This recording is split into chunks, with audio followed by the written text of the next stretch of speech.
Hello everyone and welcome to Prestige Encounters, the Dungeons & Dragons campaign brought to you by Lich Souls Gaming. I'm your Dungeon Master, Michael, and we have an exciting session in store for you tonight. But first and foremost, we have a few announcements to get through. First and foremost, for the second time in a row. First and foremost. Second and first most. A lot of music we'll be hearing tonight is brought to you by Midnight Syndicate. Midnight Syndicate is a music production group creating goth, horror, and fantasy RPG music that you can be using at your tables at home. For more information, go to midnightsyndicate.com or use the command !midnight in our Twitch chat for a clickable link.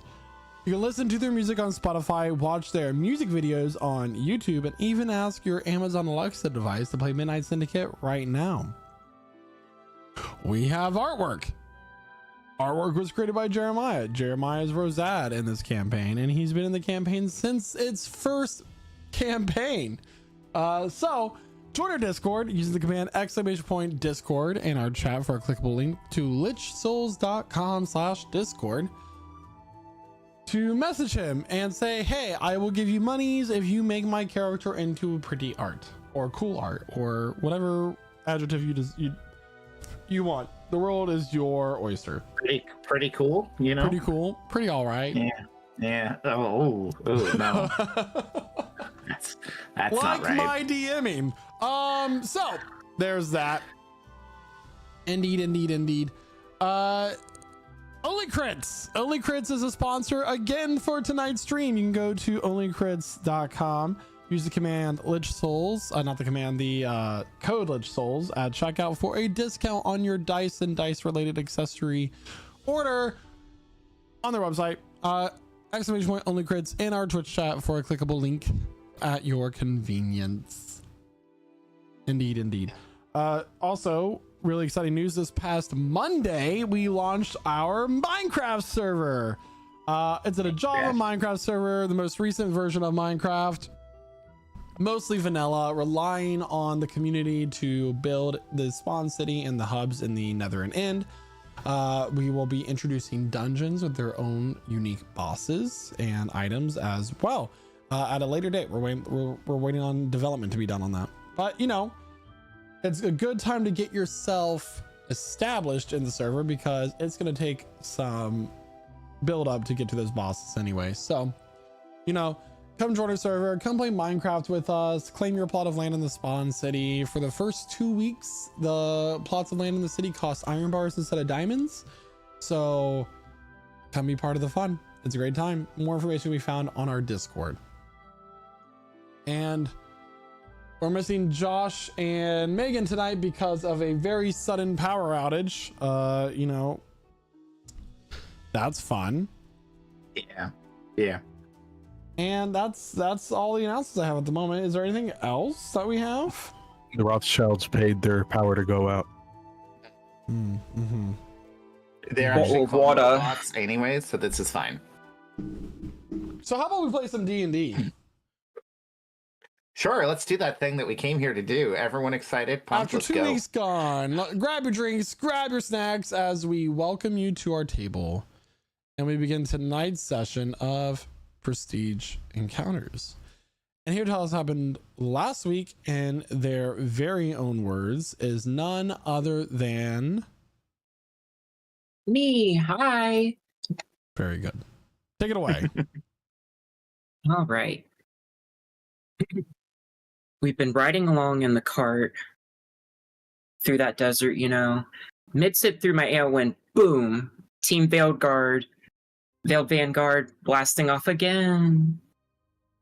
This time by a huge amethyst dragon that instantly vaporizes our six-legged acquaintances out of anger that we are hiding someone that stole something from the Drailworm Dragon's Horde. I don't really get it. Do you get it, Valerie? Sorry, anyways, let's pay attention to your notes. Is everything okay there, Naoki? Okay. Sorry, I'm speaking in your head. This is not really happening. Crazy, right? Emlyn has the grace of a worm herself, you know, her big ass boots just clanking over, and now we have this giant big old dragon just staring right at us, asking us if we know what's going on. I don't really know what's going on, but apparently they do, Because Valerie goes up and asks them, hey, we didn't do anything. We don't know who this man is.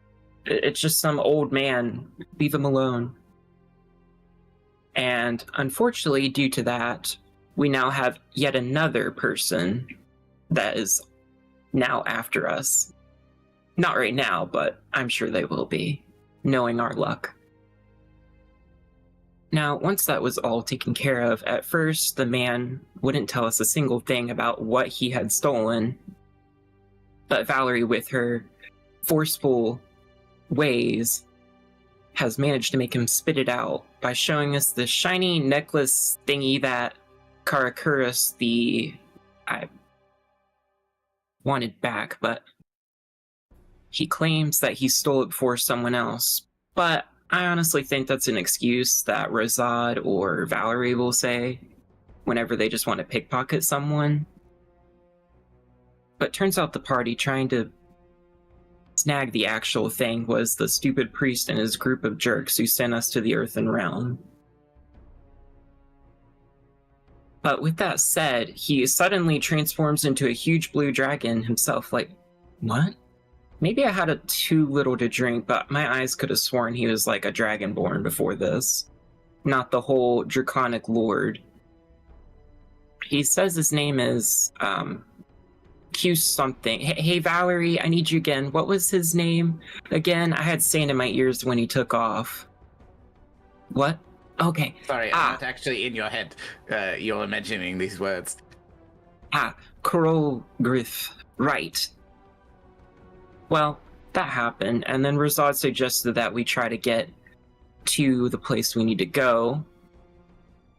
But first, we needed to tie up Cram with his special bands along with a safe word. Are we actually sure these aren't used for something else? But we felt the ground shake around us when this huge turtle comes out of the sand, and the only thing I'm thinking is like, poor thing, what's he doing out of the water? Do you need a drink? Well, before I could conjure some water for our big turtle, a platform descends and Razad claims it was safe. Spoiler, it wasn't. We almost all fell off. Until this dashing dragonborn named Shasoth saves us and even offers us a drink. Ugh. My hero in shining leather duds. He also offered us the rooms of his friends, as they all apparently were on the trading caravan that was turned to ash by Karakuris. He wished us good night, and all I'm thinking about is how good he looks when he leaves and the drink that he left on the table unattended. But apparently this place is home to magic casters who can use high-speed incantation and, like, whip out spells like nothing. I wish I could do that, but unfortunately every time I try, I end up biting my tongue. Ouch. And then after having literally the worst drink I've ever had, that pretty much everyone but a couple people spat out, this big busty tabaxi lady comes over offering us drugs. I asked what drugs are, and I just got a dirty look from Valerie, and then Talia was like, they're really bad, you shouldn't have them. But I'm like, Talia, you're always a bit prudish until you get a few drinks on you. But Valerie bought one anyway, despite Razad just being like, no, She claims it was for science, but I'm not sure, but I kind of want to try some. But after that, it was pretty much time for bed, and yay, my pile of leaves and flowers, here I come. But unfortunately, it was rudely interrupted by Razad telling us that we need to go right now to turn Cram in, with these big guys as our personal escorts. I caught the name of one by the name of Big Jim. He says he likes playing with dolls, and that he's popped the eyes out of one of them thanks to Emlyn making big friends with him. I'm not really sure how she did that, but there you go. As we arrived at HQ, Big Jim shows off his brutish strength by turning the sentry into jelly. Just a big old bloody spot on the HQ. Isn't that fun? And then Brightvane, aka Razad's boss, is not very happy with us. He's like, why didn't you turn Cram in immediately? I needed him now. Which Razad begins kind of, stammering. He's kind of scared. It's kind of cute. It's kind of cute seeing him kind of a little sensitive, not knowing what's going on. But then we found out as we get into the room that one of the people that sent us to the Earthen Realm is right there, and Razad, being the lovely person he is, snitches him out completely. And then I'm not really sure what he did, but what he said exactly, but all I know is that the Burkle, unfortunately, he is not very happy. He looks a little pale, actually, as Big Jim grabs him by the shoulder and escorts him out personally. And then after that, we began bartering with Brightvane again, asking, please, is there anything we can do to get Cram back? By us, I mean Razad, because the rest of us are not a part of this. Unfortunately, unless we can cough up 1,000 platinum, it's just not happening. And Razad says, like, is there anything that I'd be willing to trade myself or steal? But they begin to argue, and that he says that we should be scared of his group of mercenaries because he'll send them after us if we don't give over Cram. And I'm like, why would we be scared? We've literally been antagonized, killed. We literally have the God of Deceit on our heels. I don't think we should be very scared. And I guess that was kind of like a bad choice because he ended up telling me specifically to go die via Razad's knife that he dropped on the ground for him. Oops.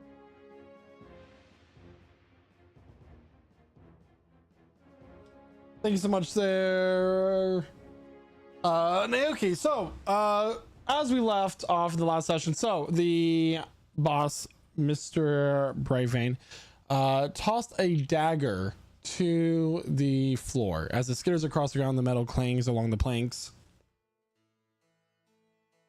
Due to his lack of confidence in Naoki from the answer he decided to give, he tells Razad that in order to proceed on with the party, he must kill the druid. And that is where we last left off. Razad, what would you like to do? Razad, he picks up the knife and he looks to Mr. Brightvane. He says, "Sir, listen, I'm loyal to nobody else, but and I understand this guy's not exactly the sharpest tool in the shed, but he's useful. I mean," and like as he's talking, he's kind of painful expression grows on his face. I mean, Mira was useful. She brought me back to life, even though she died. And I'm one of your best assassins, right? Now, Razad, you were indeed one of my great employees up until recently when you were delayed on your delivery. It's less about my confidence in you, but my confidence in this here fool of a man. Not being scared. We should all be scared. It means that we're going to be smart about our actions and the choices we make to stay alive. What I'm trying to tell you, boss, is that he's expendable. Make a persuasion check. May I, Mr. DM, to give more context to what he said, get advantage because Razad just said that basically his former lover was expendable as well. You may. All right.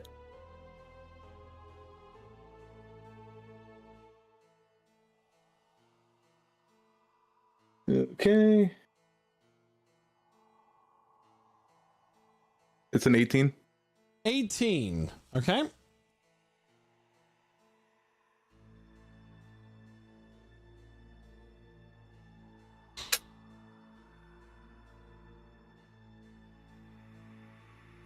Mr. Brightfang stares at you for a brief moment, not showing any particular emotion across his face. And after a few moments of silence, all right, big man, I'll give you your way. But when you're on that way to kill the worm for me, I'm gonna keep this one here as collateral. He gestures over to Cram.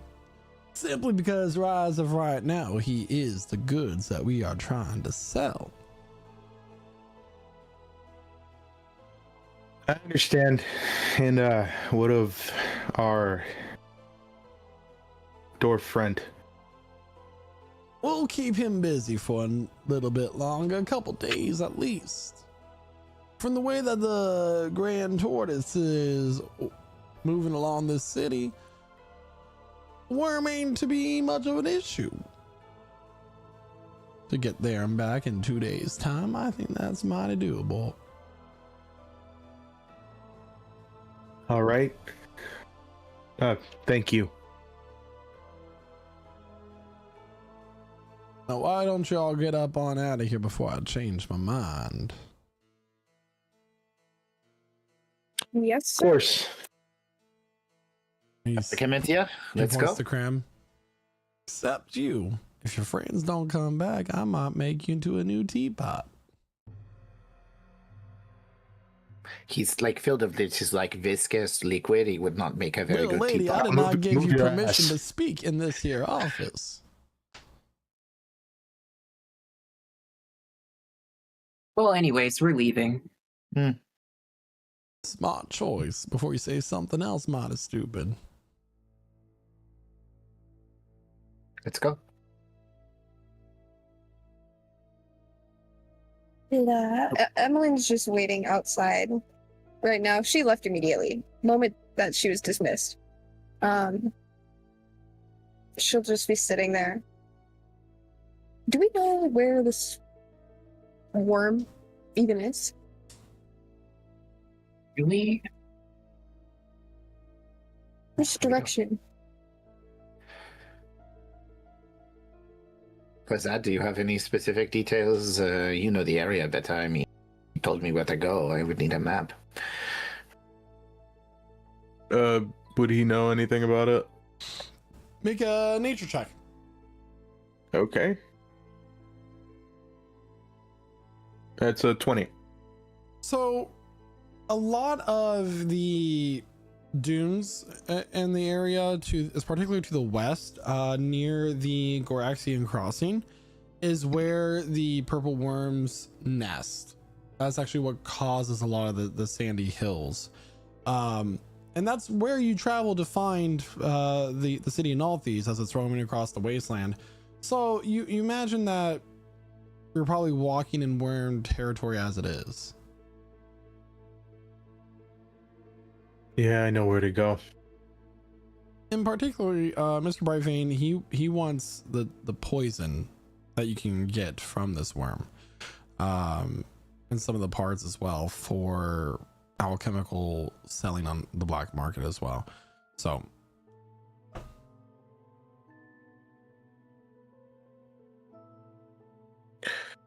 All right, no time to dilly dally. We got to keep moving. The bloody middle of the night. Are we going to set off now? I'd rather not keep him waiting. We don't have much time. Okay, if this is something you think we can complete today, just beware. I need my beauty sleep.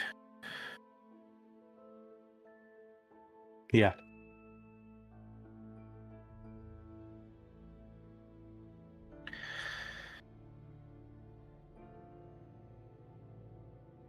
so tell me what you're doing.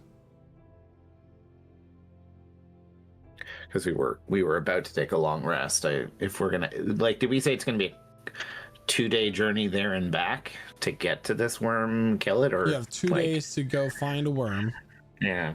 kill it, Yeah.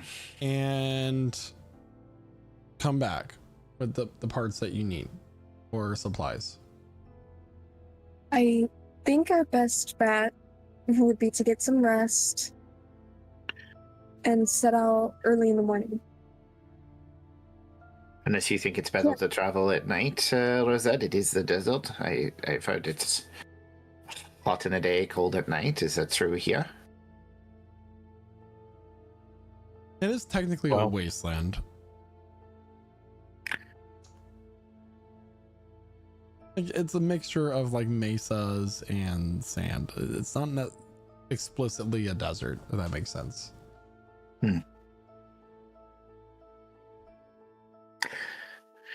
You're the expert. I don't know. I feel like we can get some sleep on the way. I can't go back to sleep right now. All right. Okay.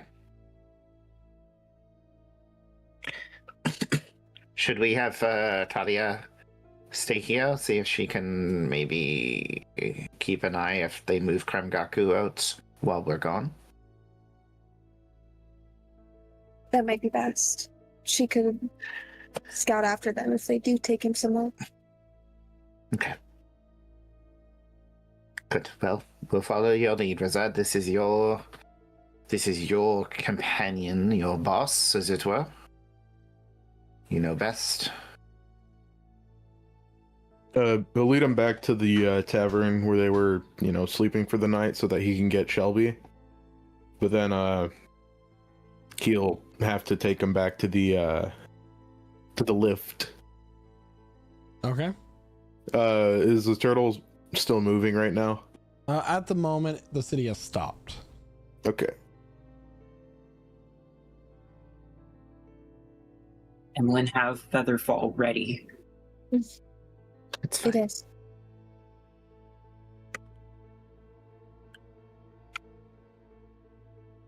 I'm assuming there's maybe like a night watchman that mans it. Mm-hmm. Okay. He'll, ride or guide Shelby over, lead her over with everybody behind him. Hey, we need down. Alrighty then. Go ahead and get on up on the platform. You're lucky she ain't moving at the moment. Wonder why Yeah. she's falling off.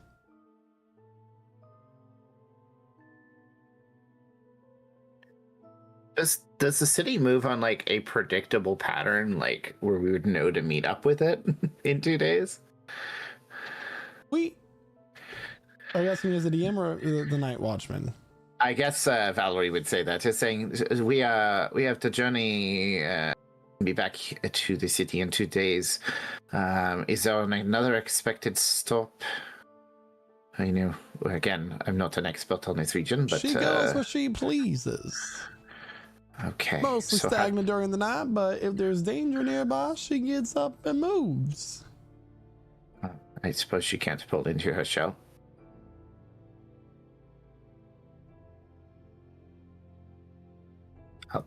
Okay. Well, I mean, I presume it's not too hard to track a giant turtle city. No, that's what I have this for. He taps on his sending stone earpiece. Oh, okay, good. Sorry I wasted the time with the inquiry. Let's go.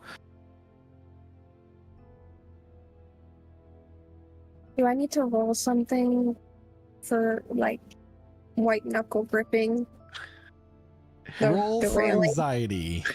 Yeah, last time it was hard because it was in movement. This time it stopped. What would that be? DM a D20 plus 100? So there's this like a winch that starts to turn at the top where this like really frayed rope is starting to unravel as it comes down to a point that's then distributed to the four corners of the platform. It creaks. It seems like this platform was made from some of the scrappiest wood that you can possibly find, as you slowly descend to a cool night. within the wasteland. It's completely dark around you. There's not a single light other than the stars above and the city, but it gets darker as you descend.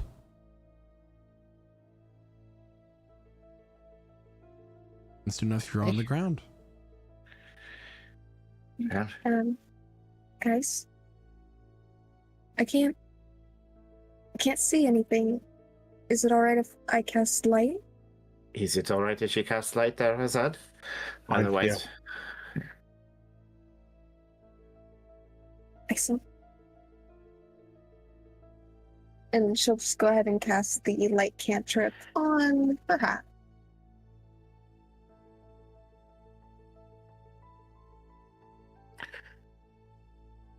okay. Well, where do we go now?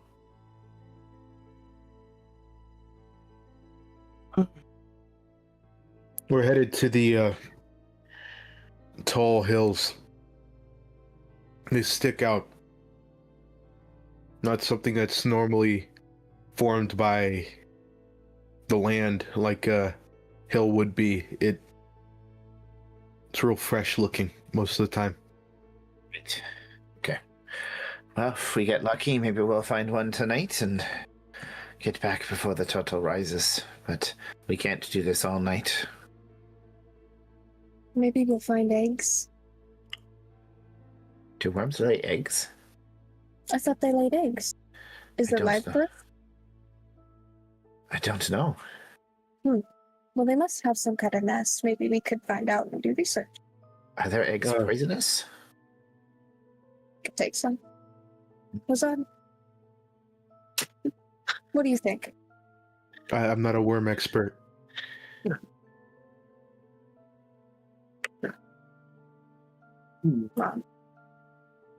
Yeah, okay.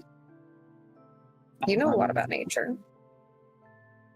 Not a lot about worms, but maybe. All right. All right. So we pick a direction where there's big hills, and let's go. I mean, we're wasting time, and that's all I can say. How is everyone feeling? With the Tired? whole time limit thing.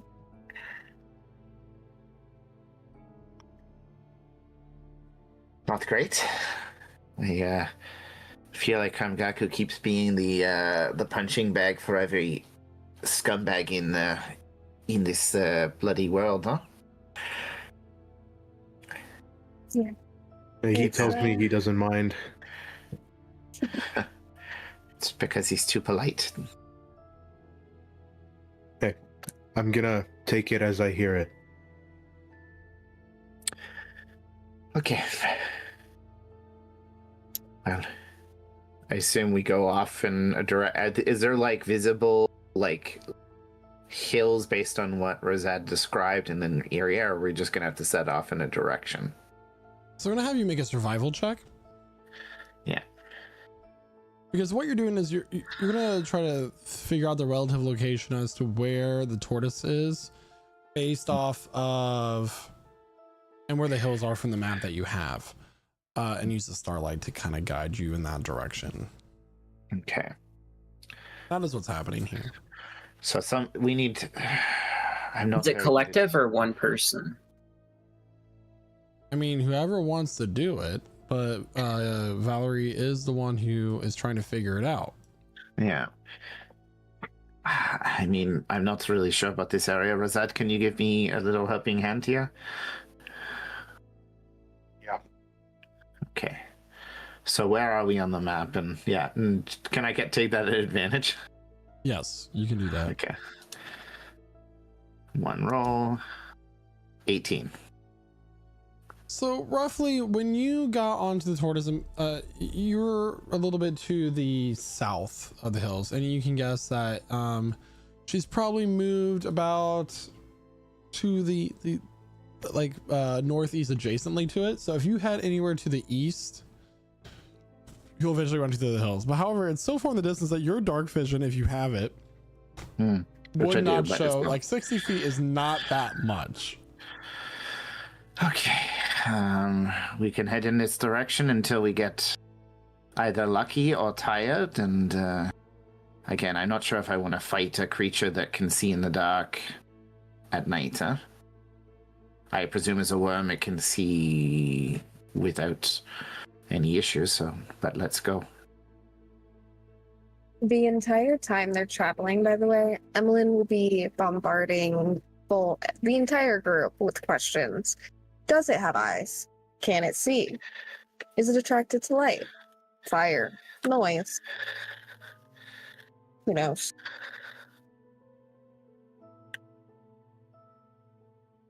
I imagine most of the answers are I don't know to that question. So you begin to move. There is nothing but the soft occasional breeze as you are heading through this desert. Let me get you some ambience, if you would. There we go.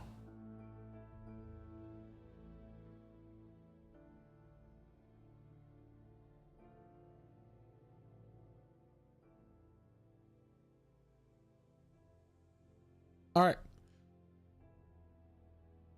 You started to use the stars in the sky as your guide to navigate through all these badlands. Go ahead and make a perception. Can I get a marching order, actually? I need a marching order. Who's in the front? Who's in the back? I feel like Razad's probably at the front. Maybe next, I don't know if Valerie would be next to him since they're both navigating. Valerie will be just behind him with the map out. Okay. Okay. Emmeline can be in the middle. Just I'll yapping. be fourth. So that leaves Renatus in the rear. Can I get a perception Yeah, that's check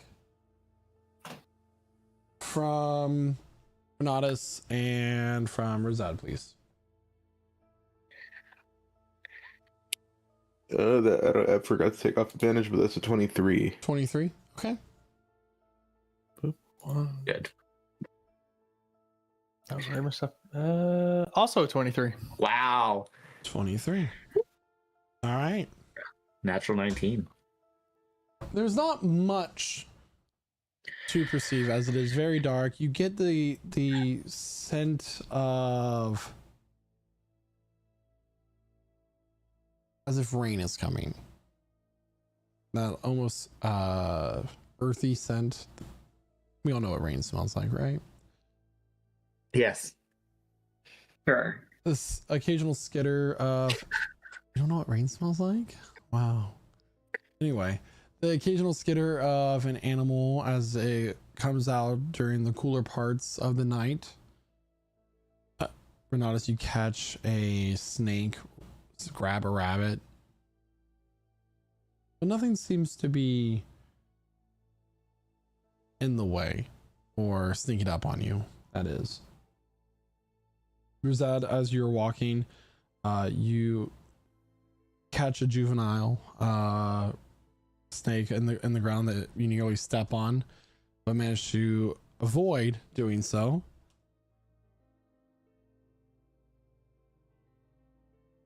And it's been a... Go ahead. Can I attempt to grab one? Yeah, make a sleight of hand check. Yes. Okay.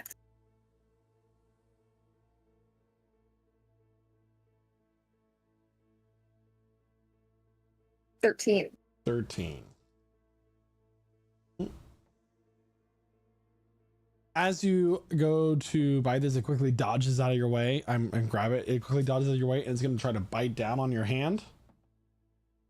Does a 19 hit? Yeah. I mean, yes, but I'm wearing a glove. Does a 19 hit?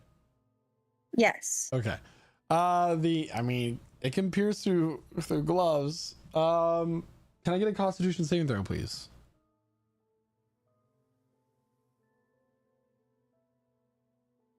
No. Ooh, that's bad. 9. All right. You're going to take 11 points of poison damage You start to develop a bit of a fever. You start to hyperventilate. Your heart begins to race as you can feel it pounding your chest up into your ears. You all watch as these dark marks appear across Emmeline's veins. Naoki, can you do something? Let me look. The snake slithers off into a nearby bush, disappears. What kind of snake was that? I'm assuming a poisonous kind. Of course, Type that you but don't try to grab. You don't know what Vision kind of Renata, starts go to look at it. swirl Life? as the voices of your companions begin to deepen as you begin Valerie, to go like- through a psychedelic trip. She's poisoned. Naoki, you're a healer. Can you not do something? Anything? I have knowledge with poison and venom. So you don't have like magic or It's Not on me. that's not how magic works. Oh my god. Are you fucking Emily- serious? Oh, okay. Rosad, we need to set camp. Oh my god, guys. You would not believe it. Crazy. She's gonna like have her hands just in the sand right now, losing her mind. It feels like you're grabbing clouds. Mhm. But then the clouds begin to melt, and you watch as your hands seem to start dissolving from the acid it suddenly became. Oh, holy shit. You I don't start have to hands. sink down as the sand begins to rise around you. Oh my god. Goodbye. Goodbye, friends. She's gonna start sobbing. Valerie will just hold her shoulders, saying, "It's okay. Everything you're seeing is just what the Rosat. Like, what do you know? Like, we can't just let her.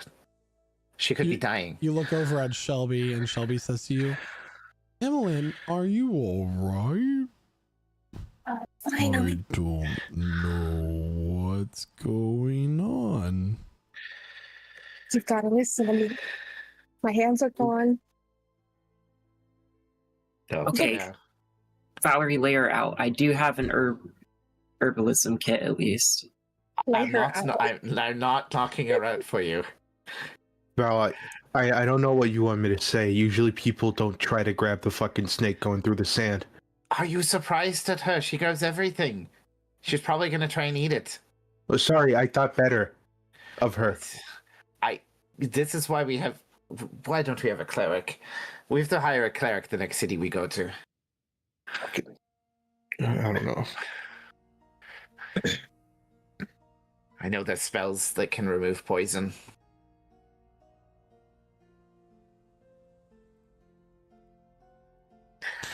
I know them. I just don't have them on right now.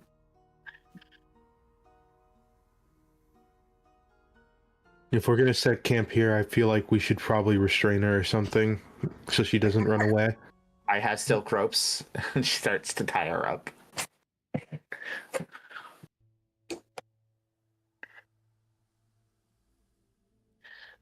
Why do you No think words. there's silk?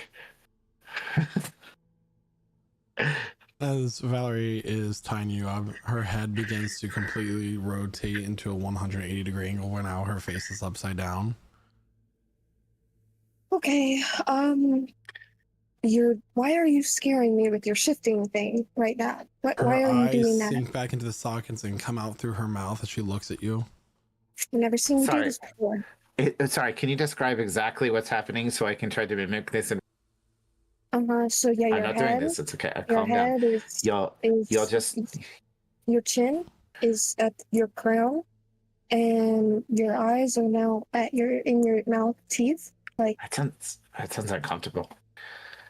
is this physically? What I is don't happening? know. Emily's on the verge of like breakdown. She's very interested in what's going on. But she doesn't. She's never prepped herself for any psychedelics. It's not. She's never had any Renatus's like. boots begin to shift and shake as snakes tear out of him, and you realize that the snakes are now his toes. Renatus, no, No! She's gonna start struggling in the wrappings. Make a strength check Okay. against the ropes. Okay. Okay. Okay. Break my silk ropes. 16. You strain against the ropes, but it's really hard to break free at the moment. Okay. So It you guys doesn't build a take long camp? for Are her you to creating a get fire? tired.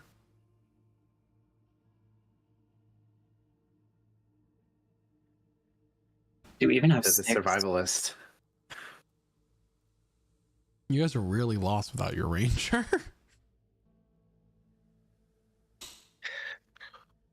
Tell me what you're doing. Are you building a camp? Are you making a fire? What are you doing, y'all?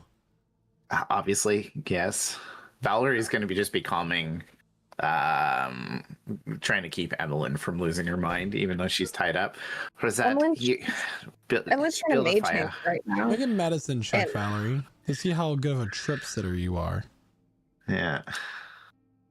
That's 15. 15. You have a pretty good idea of what's going on. Yeah. Should probably. Honestly, we should probably get one of those snakes to get a sample later, huh? I need a cigarette. Gonna I need make a another cigarette. constitution I need a save cigarette. for me there, Emily. Yeah. Valerie will light a cigarette for her. 21. The cigarette saves After her. a few hours, the effects of the venom begin to fade. Don't forget to apply your 11 points of poison damage, though. Period. Okay.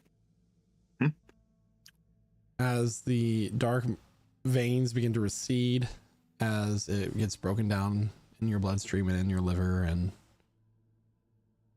fades away.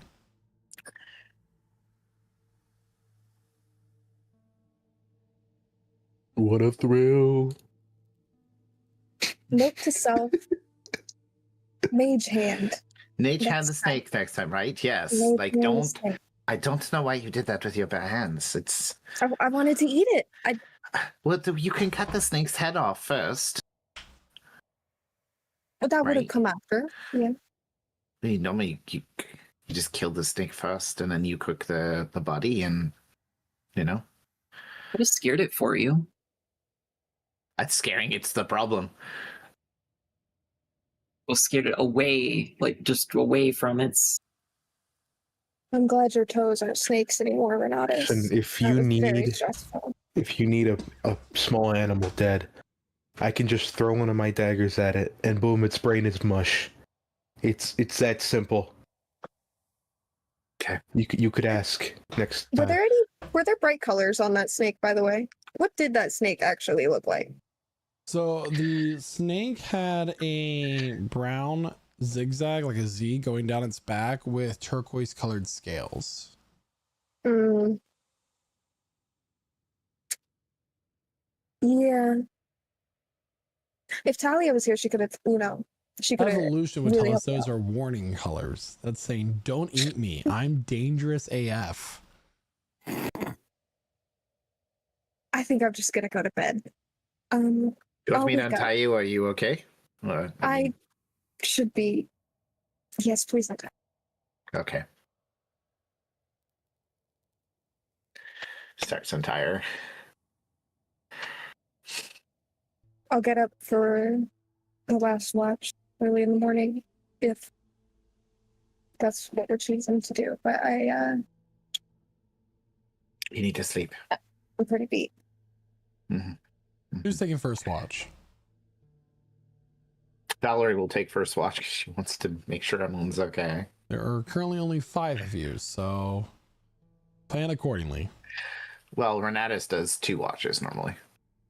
So Valerie, who's And Rosad could take first watch as well. Valerie Rosad, and then we have Emmeline last. Naoki will be second, and Renatus will be with Naoki and Emmeline. Go to make a perception check for me, one of you with advantage. Do both of you have? Do you both have dark vision? yeah. All right, so one of you Add with plus advantage, 5. please. Well, you I are was- sleeping, so you don't get to make your perception check. What's I'll let your you do it. what's your bonus? +2. Okay, yeah, I'll do it. One of my Go worst. ahead. It's a 17. I didn't roll that good. Still better than if it was me. Yeah, that is the minimum I can roll, by the way. Yeah, I'd say. To just roll everything.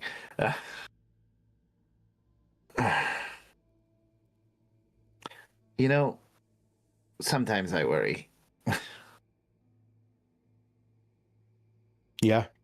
Yeah. Worry about what? That we're a bunch of fucking idiots, even the smart ones.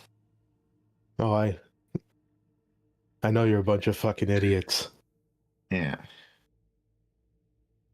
You could be more helpful, though. I mean, this is kind of your world, isn't it? Or am I just misunderstanding? I mean, are you just visiting here? How do you want me to help here? I don't know. Lead the charge. If you not like to lead. I'm taking you all to do this mission. This is a shit show. The whole thing is ever since, I mean, feel like we've never spent more than a couple of minutes talking, but, you know, they seem to have made some peace with you, but, I mean, this job you were put on is a...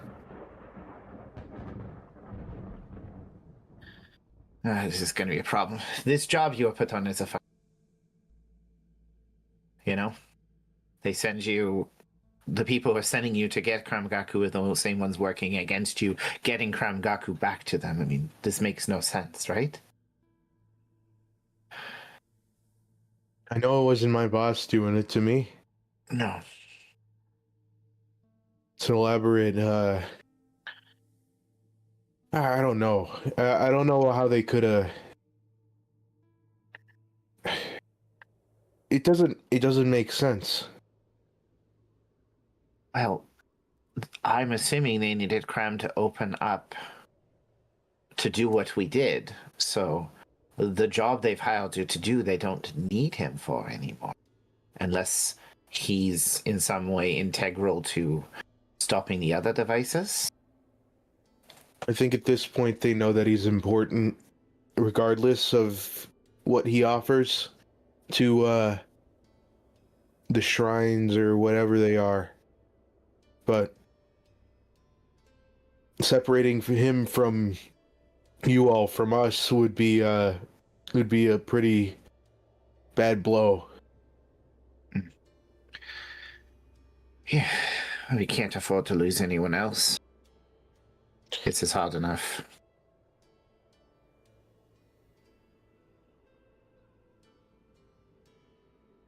Yeah. We may all be a bunch of idiots, but we do need to rely on each other. And I'm outside of my depth in places like this. The experience I have in the wild, really, when I met Diablo and Renadis, I don't know what to do with this. I couldn't set up a tent without somebody's help sometimes.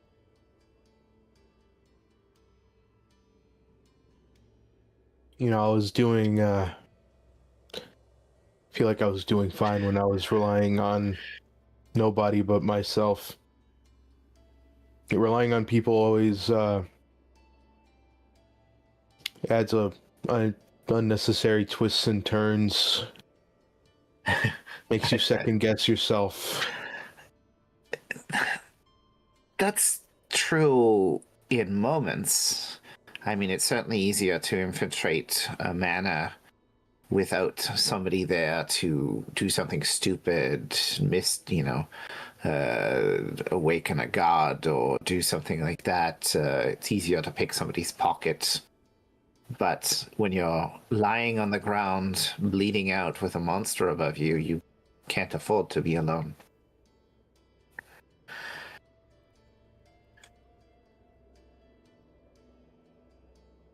You need people if you're going to make it through this.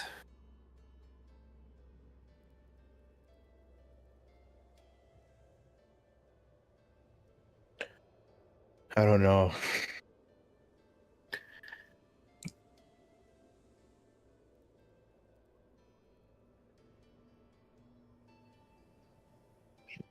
He must Feel have like- big.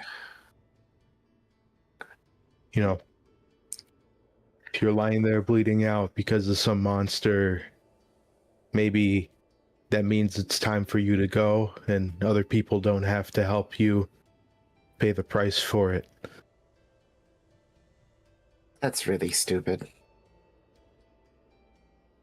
I'm sorry. I'm not calling you stupid. I'm just saying. Life is the one thing that you have that is always yours, and you need to be willing to fight for it. It's why people build cities where they congregate. We function and survive together, Azad. I don't know what you faced before, but you seem to care, despite everything. You care about the death of those children. You care enough to spare Naoki's life, even though, by all rights, you should have followed your orders from your boss and killed him, right? I think maybe your stupid's rubbing off on me. Well, if your stupid is morality, you're not getting it from me.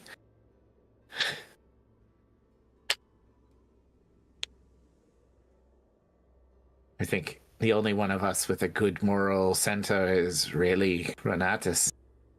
And if he's sharing it with you, he's not doing it verbally. You sure he's got morality in there? You sure it isn't like straw or some bullshit? I know he's got like kind of rotten guts inside his blood, and yeah. Honestly, I think Emmeline would like to open him up someday and see what's inside, but you know, I don't really know what she would do, honestly, if he let her.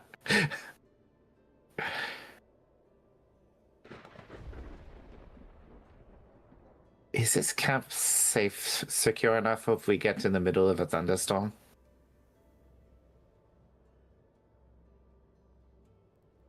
I don't know. Okay. Well.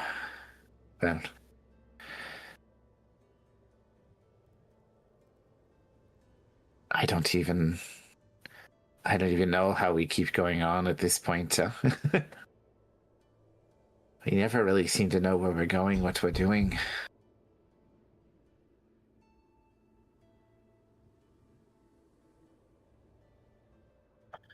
But, my God, we have to get the drill worm so we can pull off that heist. Because that sounds so brilliant. Yeah, we don't have a choice anymore. I don't even care if it's a choice. It sounds so fun. It begins to rain.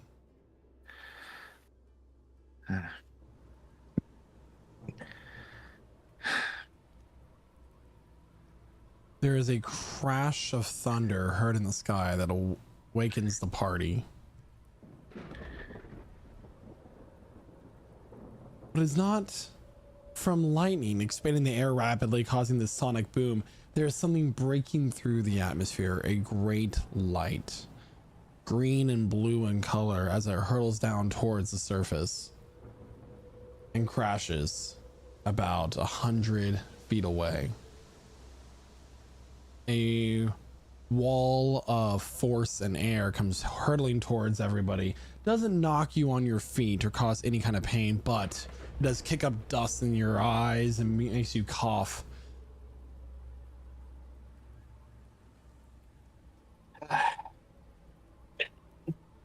What the hell is that? Do we check or do we wait till the morning? I think we check. Yeah, I don't want anything, whatever that is, if it's something that's living, crawling up on us. So I think we ought to check. Crap. Okay. The rest of the group is awake, right? No, Oh, they yeah. woke up the rest of the group. Excellent. Am I able to get a visual on that? Make a perception check with disadvantage. Because it is not because you have dark vision, it is lit in the distance. It's because you don't, it's storming. So can we 13. get lower than a 5? It was with disadvantage, so you get a 5. Oh, the 5. This is correct. The Yeah. storm seems to be kicking up a lot of sand. It's starting to like flood a little bit because it's not quite as porous as we would like it to be. But you do see this, it's very obvious, a kind of flickering bluish green light in the distance. If everybody's up, let's go take a look and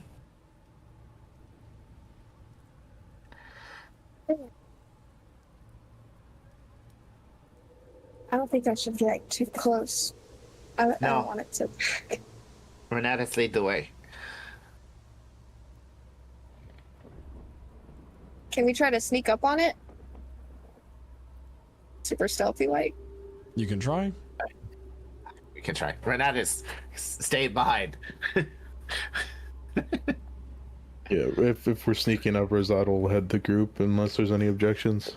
No objections. Sneak, sneak, sneak. 5, Oh. 5, 12, 25. 24, 25. Oh, yeah. That's a 24. I don't know 24. what. 20. 20. Dirty 20. Overall, you guys like an average of like 10ish. So Make that 9. oh wait, I read the 5 as one. So 2 5s in a row. So 5, 12, 24, 20, 10. So not terribly low. So you begin to, what you believe very sneakily, get closer to this impact site for wherever crashed down. And there's a crater about 50 feet across in diameter with a single flickering light in the middle. There appears to be something within the flame, still burning away. Oh, that's fire. I'm not going near that. Have fun, Renatus. Renatus, take the lead. Rosado pushes closer. You see that within the flame is a single mask made of jade, it appears.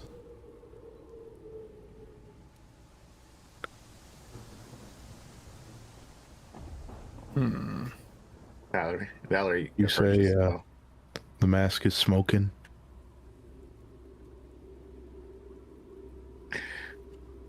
How close to Alrighty get? then.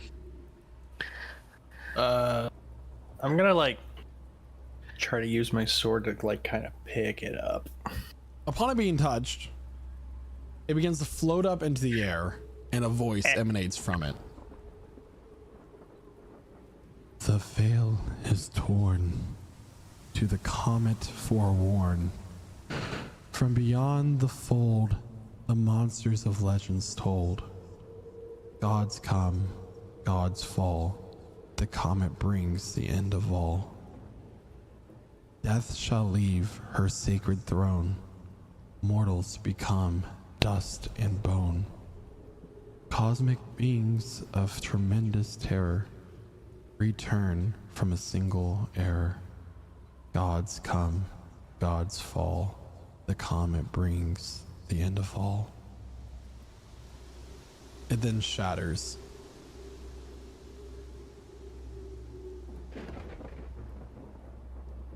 Fuck was that? You have that written down because I couldn't type as fast as you could say it. This collectively, two of us tried. That sounds like a prophecy from on high. Think about what I was describing. It's talking about what memorials. Or So- something. I know we've talked about this a few times in passing. It mentioned a veil being torn and gods coming and falling and all of that.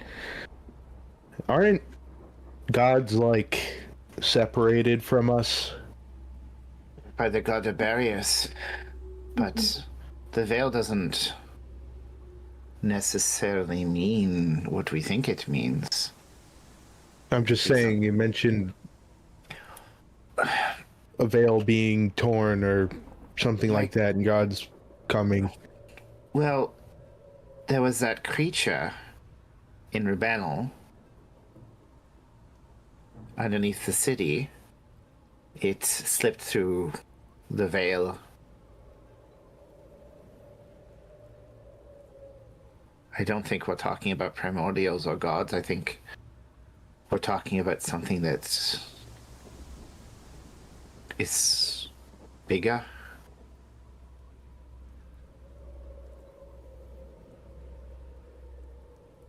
Valerie will try to pick. Is there like any of the jade left, or did it just like turn ash? It's gone. Yeah. And that was the only thing that crashed, right? Yeah. Okay. Because Valerie's gonna like see if there's even like a shard of the jade left, but it's just disintegrated now. It appears so. Okay. Can I think on this? Which god or goddess's stone, precious gemstone would be jade? Make a religion check. Who would that be connected to? Okay. Religion check. An 11. You can't recall any particular god that has like jade as a sacred stone. In fact, there's no teaching that you recall where jade shows is like a jade mask or anything of that sort is particularly notable. Oh. And death is one of the, not that we know this, but it's one of the beings of order, right? Mm-hmm. Which Valerie doesn't know. Maybe. Do you want me to do a religion check on this one as well, or no? Make a history check for that one. History check. And it's a histoire. 20, dirty 20. With a 20, there is no recollection that you have of the beings of order. Because she was never taught about them because they're secret. It's not that they're secret, it's that they're not Taught. no. Are they like lost media?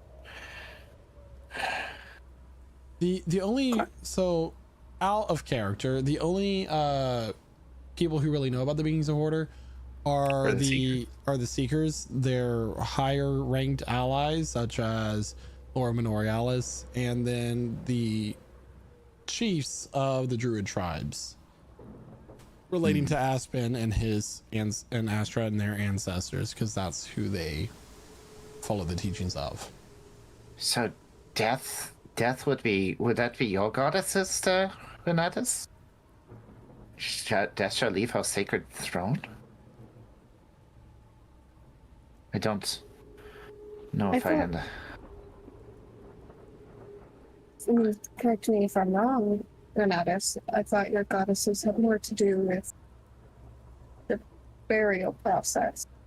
Is there a goddess of death? I mean, we've met the queen of the house. In some form or fashion.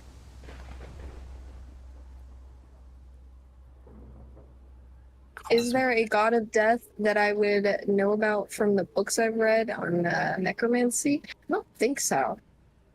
But There is a goddess of death. Ielna is specifically the goddess that presides over death and burials. While Grovtrea is the goddess of graves and myths. okay.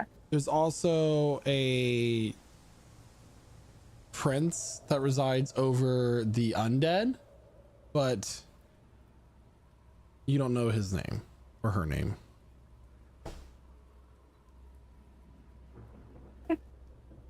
I think we should sit on this. Yeah, and maybe go back to sleep. Stop standing. For simplicity reasons, this will not interrupt your long rest. Because we didn't do anything extraordinarily active, so she's gonna have some bags under your eyes in the morning. And it is time for the second watch to take over. Okay, As the I assume storm begins to we're break up. going to go back to our camp and not sleep in a crater. Yeah, I would hope not. we'll say that. Yeah. Okay. Naoki and Renatus. It is your watch.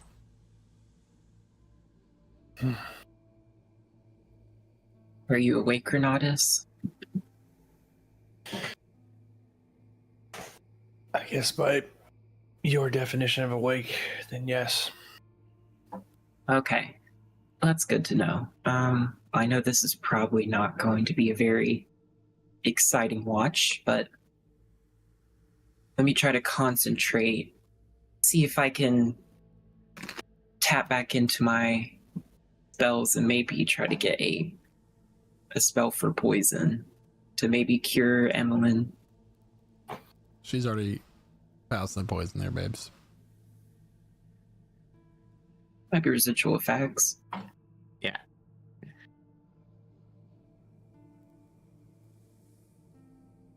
Naoki just kind of like pokes the ground with like a stick that he found, just drawing like a smiley face, just passing the time because Renatus doesn't talk.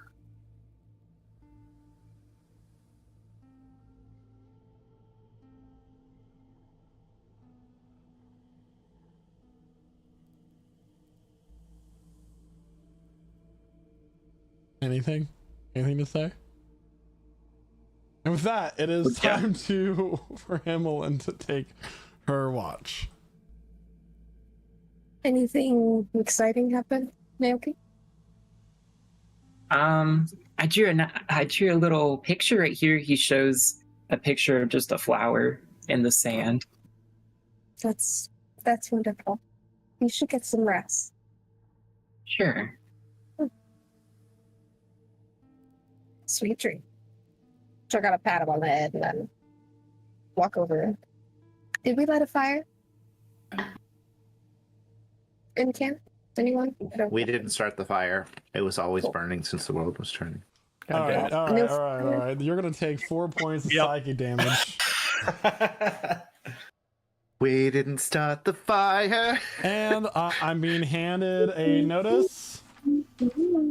We're being sued. Hooray! That's great. Good night, everyone. So since there's no fire to take care of, she'll kind of keep an eye out on the horizon. But she's also going to keep an eye out for some snakes. Renatus, let me know if you see another one of those snakes. Can I get a perception check from Renatus, please? Are you sure that's very wise considering how it ended last time?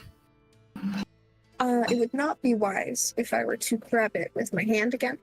I think I have a couple different options for revenge. Swear if it's like one of those little grabby hand things. Be like, don't worry, I got it this time. All right. You said perception check? Yes. 30-20. Okay. Noted.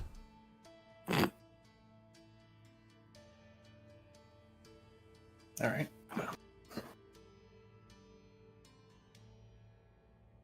See anything yet? Nothing yet. Emma's just going to be kind of like circling the camp. Do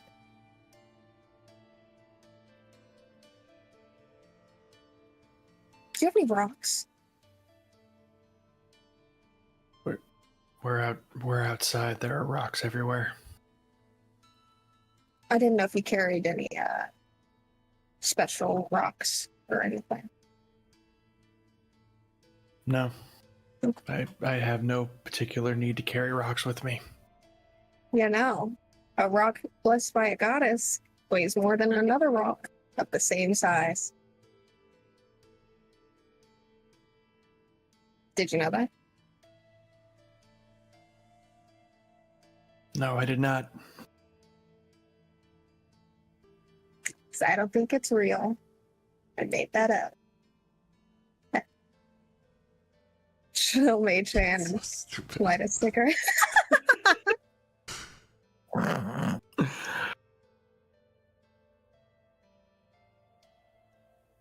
Thanks for being a good sport and not stealing anything from my house. I presume you didn't. I have no need to steal. My goddesses have given me everything that I need. Okay. Sure. What exactly would all of that?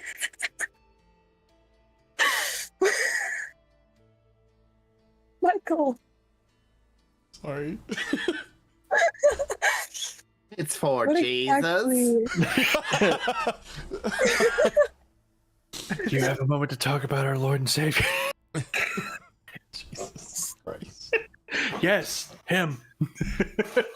When you Let's talk say about my ladies and saviors. Yeah, my Ladies and lord and ladies.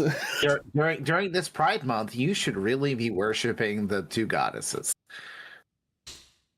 Continue in on, regards to what you need, what exactly would that be? What have they provided you that you couldn't just gain yourself? Well, they provided me a new life. Obviously. All I know about is I was once dead and they brought me back to serve as their champion. Mhm. They bestowed upon me magic and my sword. Okay, what's your favorite sport?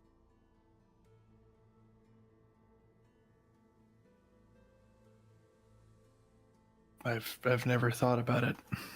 I could tell. All you ever really think about is your goddesses. And, no hate. I think it's admirable that you put the work in regards to that. But, the goddesses, when they do receive you, finally, for the final time, whenever that may be, they might want someone a little more well-rounded. So we might be able to talk about cricket or longboard, I would assume that You've played when that my game, right? goddesses call Longboard? me back. What? You've played longboard? I can't say that I have. It is so easy. You just take a board, and someone takes a rock, and they throw it at you, and you hit it with the board. I've seen some crazy stuff happen. I think you'd be great. Perhaps one day. Yeah. But I would Mm. assume that when my goddesses call me back to their side, that my mission is complete and thus I will have no reason to exist anymore. They won't keep you around? Like as a subject or something? I mean, if my mission is done, then what more am I? Then just an empty husk that they brought back. You already had my first suggestion. Professional longboard player.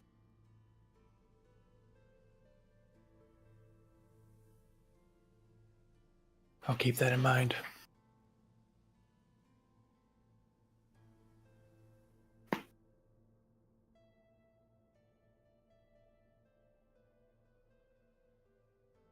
And soon enough, the sun begins to rise.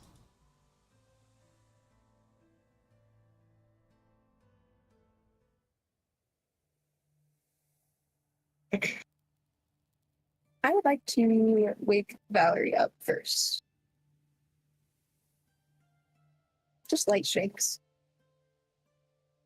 Is everything okay? Did we get attacked by an old lady? No old ladies, except for me. Wait, are you older than you look? I It's a don't joke. date anyone over 23. Oh. I'm kidding. Sorry. Hello. Good morning. Goodbye. And then Naoki, Did we take a long rest? Just You can mark your Did we- character sheets for a long rest. Yes. thank you. Okay. yeah, I'd like my mage hand to poke Naoki awake while Valerie and I are talking. Yeah. Tickle his Mhm. Tickle my what? Don't worry about it. Fine. I would explain. His weenus. Yeah. Yeah, I didn't think I had to say it. Let's just say the peanuts. So, Because it's as you guys are all waking up from your long rest, you see off in the distance a large lizard walking towards all of you. Like a lizard Komodo lizard? dragon? Like a bearded dragon. Is it big? What It kind is of beard the is size it? of a horse.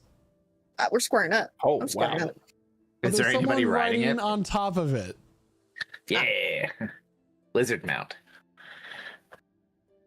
He wears a brown cloak with a hood pulled up that kind of obscures his face as he approaches closer to you.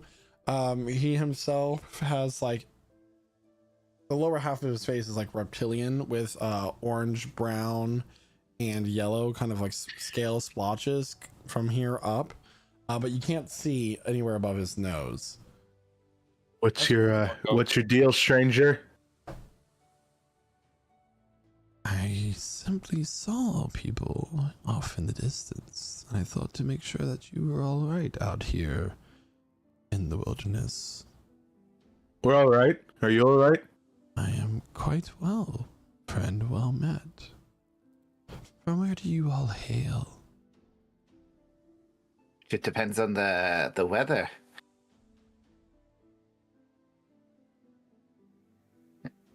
I'm Emmeline. It's nice to meet you. Valerie. What's your name? I go by many names. What's your Okay, Miss- favorite? Ooh, Ronaldo. cryptic. Ronaldo. That's a good name. Feel like you could sing that. He pulls down his hood, revealing spiked horns coming like almost like a crown coming out from his forehead. Green slit eyes that contrasts greatly with his brown and orange scales.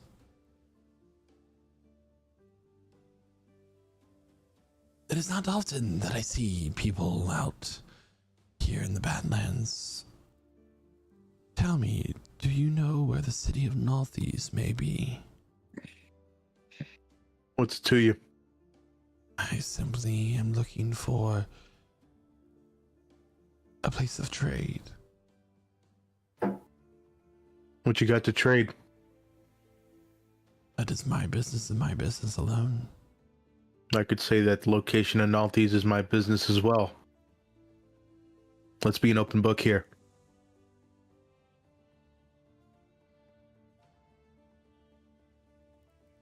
Well, you do not have to answer. I shall find it soon enough. I could tell you where it is if you could tell us where you saw a worm last. A worm, specifically, not like an earthworm. No, like so you the big. are worm hunters. Today? No. Not yet. That's- I'm curious about their reproductive systems before we take any kind of action. But that's a lot of yapping. We'd love to find it. You can find a nest about 400 yards that direction. There is a cave about 10 feet in diameter that leads down into one. Excellent. Thank you. The city, it's southwest, more west than south. I couldn't tell you how far. Valerie But- pulls the map out and points out where they last was. So it was around. It was here. This is where we started yesterday evening. So gives you a little bit of help. I appreciate it. Thank you so much for your time, and perhaps I shall see you in Althes if you wish to procure any. Shall we say my trade revolves around herbalism and alchemy. Oh. Well, we have a friend Exciting. who is currently in Northeast who would probably be very interested in your wares. So when we return to pick him up, we'll certainly make sure we seek you out there. Very well. I wish you all luck. It's a beautiful morning to die. Yes. It's always a beautiful morning to die. Uses prestidigitation to clean all the dirt and muck off herself right in front of him. And I must say, I must give you this. He hands you a small little token. It's like a wooden coin. Inside is not inside, but carved into it is a claw mark, a 3-pronged claw going diagonally down. Oh. Of course. Does Valerie recognize this mark by any Make a chance? religion Is it check. a religion check, sure. What the fuck? I The just think it's cute a cool little looking trinket. Yeah. Dirty 20. It's a lot of dirty 20s today. This is not a where you're from. This god is not followed in a very large capacity, but this appears to be the symbol of the symbol of Hydro, the god of ambition and transformation. Cool. Okay, That she's glad it aware was. of. I'm glad it was for Kydro and not actually Three Claw, because I was like, what the fuck? They became a religion? What the hell? Maybe Three Claw became the religion of Kydro. A all you know. 3-pronged claw being dragged down. Yeah. Oh, okay. Yeah, I thought the same thing. Like, is he like secretly like from the like they're still Eastern Three Claw around? expansion? And they Well, became we a didn't- church? We didn't kill them. Yeah, I mean, yeah, True. a church and criminals. Who knew? From what I I'm not know like- about from what I know about religion, lesser followed gods like Hydro, would that be something you see more of out here in this wasteland and then further out east So once going you off of start heading Valerie's east? track, the god Hydro is said to become he was able to become a dragon and from there became a god. He's mostly followed in the kingdom of Drailworm. This seems where he has a lot of influence. But he also has followers out where you're from and Merdwin, because that's said where he ascended.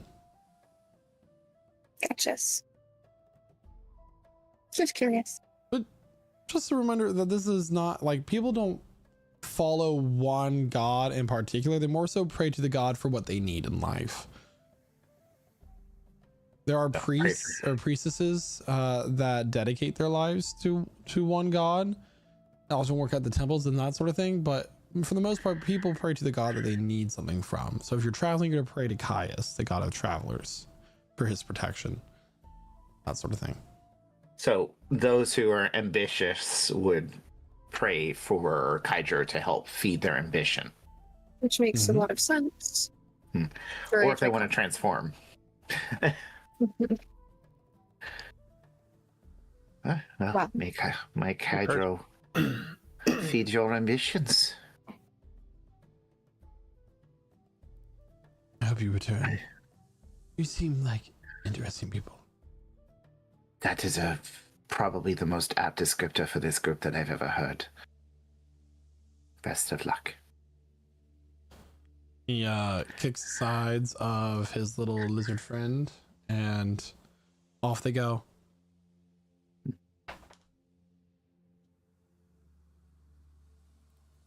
So, like, people don't just ride, like, schnoggles, they ride lizards, too? Yeah. That's really neat. So Is the lizard faster? Is the lizard faster than the Schnoggle? Schnoggles are better for climbing and being beasts of burden.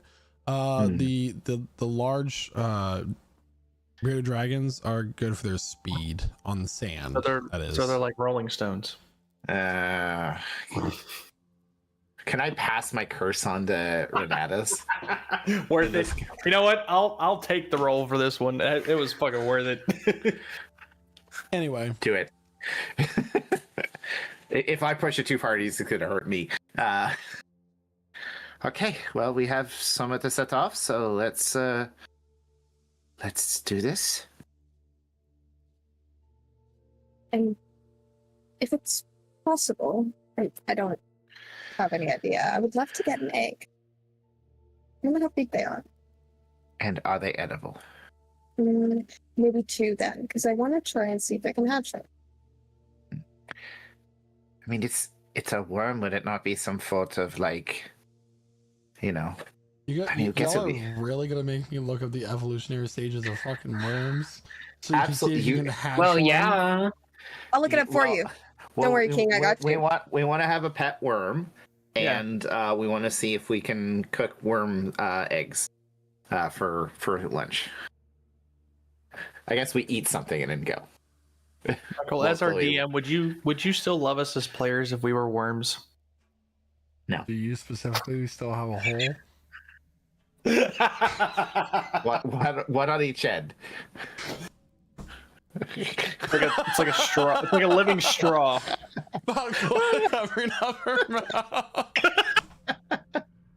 I need to know. Okay, I have a quick question. We're searching for purple worms, right? Yeah, Okay, we need to avoid. This is out of character. we already know. Then no. No, Oh! just don't. Guys, you don't know what's coming. All You I don't know know what's what's coming. We know what's coming, some of us, but we don't know what's coming because we live in an entirely new world where the You're right. monster can have a completely different stat block. Out of character, I didn't even know this was possible. So I'm kind of tweaking out, but we're gonna see what happens. I'm so Yeah. excited to go find these eggs in this cave for you guys and raise one of these worms. Yay, It'll be a fun pet. right? Yeah. Do they get attached? Oh, well, I mean, when it gets to be too big, we'll just throw it in the sewers and it'll be fine. No, they don't. They don't really come attached. That you're thinking more leeches than worms. So we're walking. Yeah. I figured as much. Any Does any of us, does Valerie know anything about purple worms from her past reading? Because I'm assuming she's probably heard of poison, not knowing what it is. Make a nature check. Yeah. It's a 15. You know that worms, purple worms specifically, are very, very large creatures. They can swallow entire caravans if they wanted to. And it's mainly the reason why people don't travel into the wasteland. The wasteland. The Zaraxian wasteland is because the worms here make it that dangerous. And it's why Nalthis is the safest place to be, because they're not going to mess with the dragon turtle because they can't swallow it. So, just thinking about some of my and does she knows their poison is extraordinarily poisonous? I Right. presume from a professional perspective. The purple tears is what they're known as in the city that you're from. The Okay. poison droplets. So they're very large, and the poison actually we'd actually you can purchase it. They call it the purple tears. It's one of the more deadly toxins. I think I might have actually had to use it once before. I mean, I didn't get to stay to see what the effects were like for the person, but Well, here's something fascinating. We could build on that. If we do get an egg, we could harvest the poison from it. Like the baby. So like milk a worm for its poison. Okay. Well, don't they Yeah. do that with certain snakes? Certain medical practices. I mean, I don't spend that much time thinking about how I get poisons. I just think about, better to use it than to take it. I have an idea. Okay. Excited to get there. So do we have to crawl What- inside of the worm to get the poison out then? It sounds like they're pretty big. Like there's a reason people don't travel here.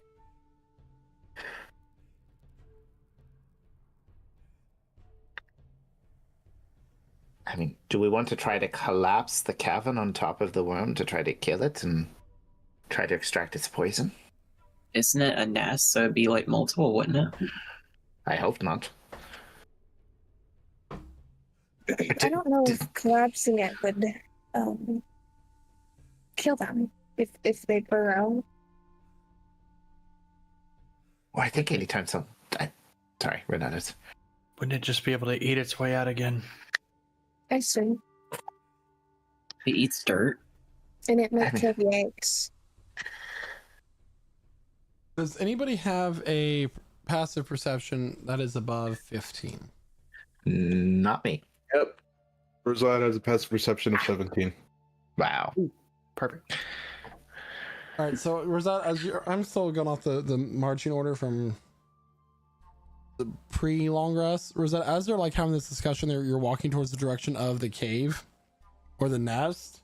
You feel a tremor in the ground behind you.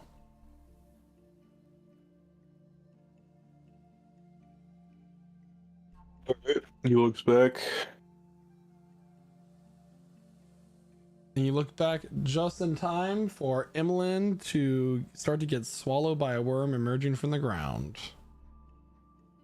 And that is where we're going to take our mid-session break, everybody. Yeah. Yeah. So, we'll be back here in about 15 minutes after we refresh ourselves and, you know, get ourselves drinks, that sort of thing. And if you're just now joining us, If you're just not joining us, we're at such a like big dramatic moment as we're going to see Emmeline die for the first time, being consumed by a purple worm. But if you want to learn how that happened, you're about halfway through the session, and you can pick up the parts of the session you missed when we reload our live plays up on YouTube. That's every Monday. But you just want to hear our lovely voices, you can find us on podcast networks that do podcasty things. And you know, feel free to get ahead and watch us from the start. We do this every Wednesday at 8 p.m. Eastern time, so you can watch our lovely voices make this story happen and find out how Emily at that point that she almost died. And you can also watch us do other things. Right now we're doing a Minecraft server. Yeah. all right, everybody, we'll be That's back it. here momentarily, and we'll see you real soon. Bye for now.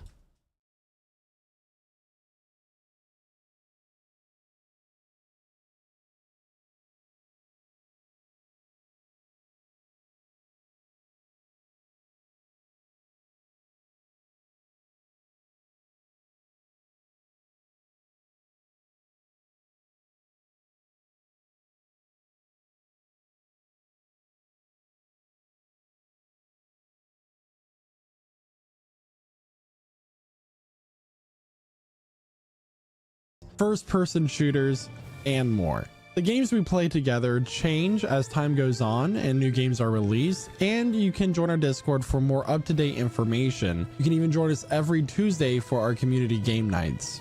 If you have Amazon Prime, you can subscribe once a month to one channel of your choice for free. Here at Lich Souls Gaming, we have streams that go beyond Dungeons and Dragons. Throughout the week, you can catch me live playing an assortment of games and even use your channel points that you earn during the streams in order to affect what happens in the stream itself.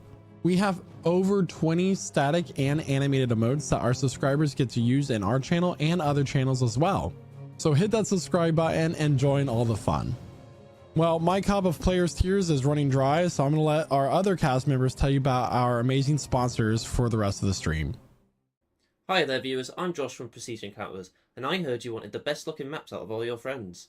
Well, do I have you covered with Arkenforge, the best map making tool for all your TTRPGs. There are many different asset packs which can be used within Arkenforge, but if none of these tickle your fancy, Then import your own and create anything your heart desires. When building those maps, you don't want to forget about these features such as built-in animation and music plugins to make your maps feel alive at every moment, touchscreen support with Fog of War which allows in-person play, and a dynamic lighting system to make even your nighttime maps look their best. Making maps has never been easier, but now I hear what you're saying. I don't like subscription fees, and that's okay. Neither do I. Arkenforge is luckily only a single time purchase, and we can help you out even more if you use code LICHSOULS at checkout. That's right folks, if you want the best maps around, use Arkenforge, and don't forget to use our code LICHSOULS at checkout.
Welcome to Prestige Tales. Oh, hello. I didn't see you come in there. Welcome to another episode of Prestige Tales. Tonight, we tell the tale of the dungeon master who could. Once upon a time, there was a story of a dungeon master trying to weave a grand tale of heroes and monsters. While the prose was mighty, something was missing.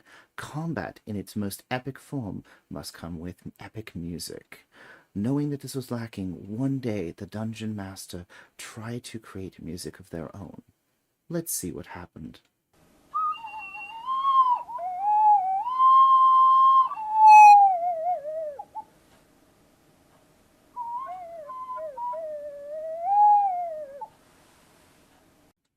A moment meant to be the culmination of their tale instead became a tragic end. Ashamed, the dungeon master walked off into the sunset, never to be seen again. The moral of this tale: be the dungeon master that could with Midnight Syndicate. Yeah, and you all hear an angelic choral movement surrounding the Casimir, which does not fit this music that's playing right now, which is fine because it's lovely music. Midnight Syndicate are a talented musical production group creating gothic, horror, and fantasy music from your role-playing game at home. Don't be a natural 1, roll a natural 20 with Midnight Syndicate. These absolute legends can be found at www.midnightsyndicate.com on the YouTube, Alexa, Spotify, or Apple Music.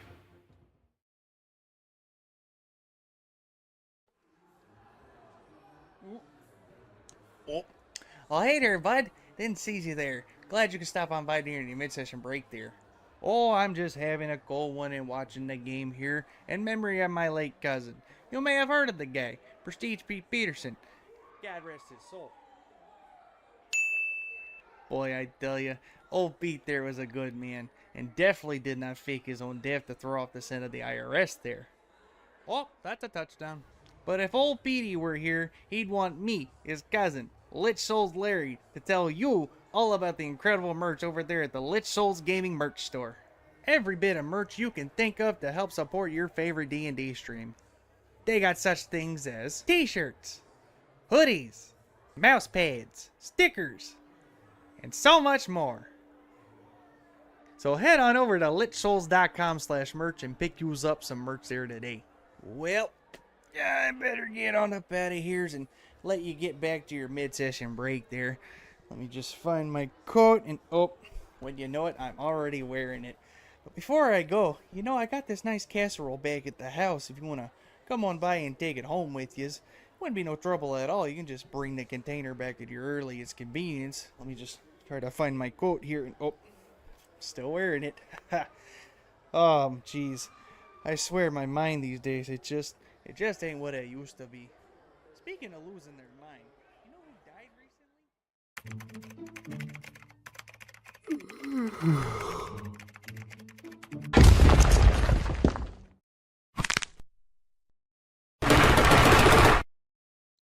Did you just yawn? Yes. Tell me, son, what have you been drinking to keep yourself hydrated and energized? Generic coffee brand? Fool! You should be drinking Rogue Energy. What's Rogue Energy? Well, I'm glad you asked. Rogue Energy is an energy drink made by gamers for gamers. It is made to be the ultimate gaming energy drink with zero fillers, zero added sugars, plenty of essential vitamins, and oh so low calories. You can be supremely energized and or hydrated without the monstrous macros of the competitors. Not to mention the wide array of delicious flavors that Rogue Energy and Hydration come in. That includes both the powder formula and canned energy drinks. And get this, Lich Souls Gaming knows that our viewers are hard-working and hard-gaming individuals that need that energy throughout the day. So you can use code LichSouls at checkout for a discount off your order of Rogue Energy. And how do you feel, young gamer? I feel great! Rogue Energy has been a complete game changer, and my order also came with this convenient shaker. You've really shown me some useful info, Mr. Rogue, sir. Now that is indeed what I love to hear.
Hello, everyone. Hello, everyone. Welcome back. Hi. Welcome So, back. we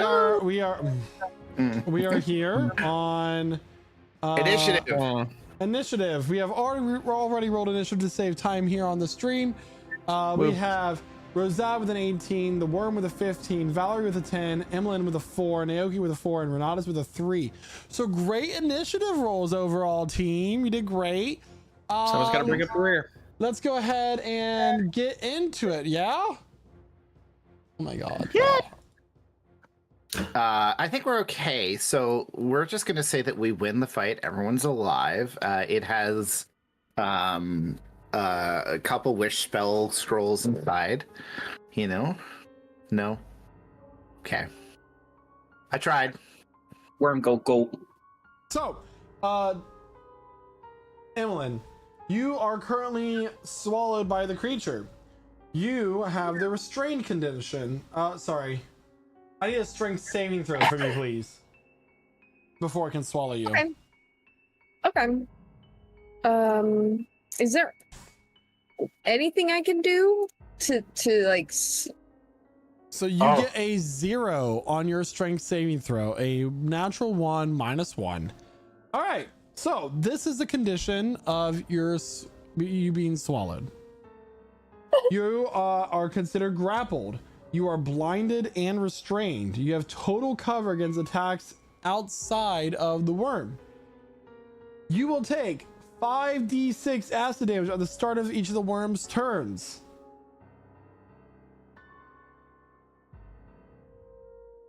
It was 50-50. Either you got swallowed or you didn't. And there's some stuff that you can try to do to escape, but we'll get there when we get there.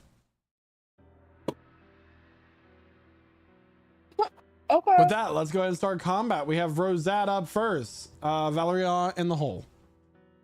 All right, Rosad, he seeing this shit show, he immediately pulls out his daggers and he's gonna take a nice steady aim here and attack. You do that. That is a natural 20. A natural 20 starting off strong. Go ahead and roll that damage. Oh yeah. Woohoo. All right. Crit damage.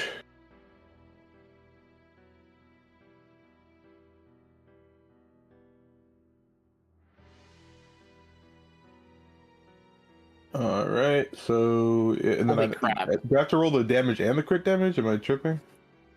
Or no, it's a D6. No, it rolled your already crit damage. did it. Yeah, it already did my crit damage. So what's the total? You have, is that including your It's- sneak attack? Yeah, that is. It's 41 points of psychic 41 damage. points of damage. It's one of the largest hits in this campaign so far from a single attack. Yep. And yeah, I mean that'll be his turn for the moment because he's already used his bonus action. All right, it is now the worm's turn. At the start of the worm's turn, Emlyn is going to take her acid damage. That is 5d6 acid damage. So let's go ahead and roll that. Emlyn's taking 19 points of acid damage at the start of this worm's turn. And now it's going to go ahead and do its attacks. It is going to make a bite attack against Valerie. Okay. That's fine. It does have a reach of 10 feet. Yep. So Valerie does a 29 hit. Nope. Obviously. Well, you gotta ask the question because it gives the other players a chance to react. But by a lot. Yeah. Okay, so you're gonna take some damage. Mm-hmm.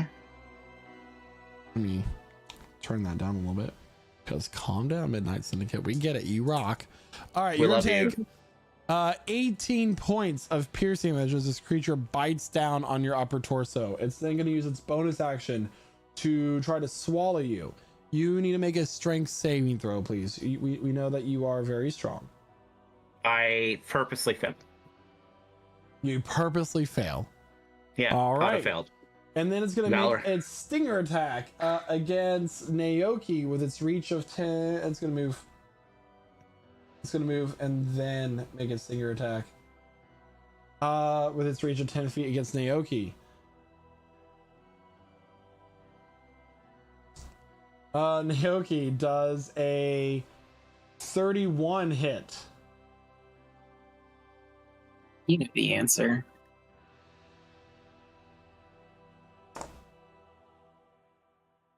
Okay. We're going to start off with 16 points of piercing damage.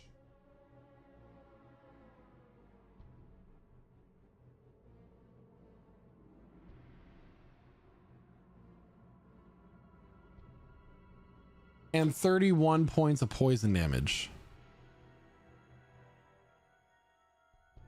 How much was that again?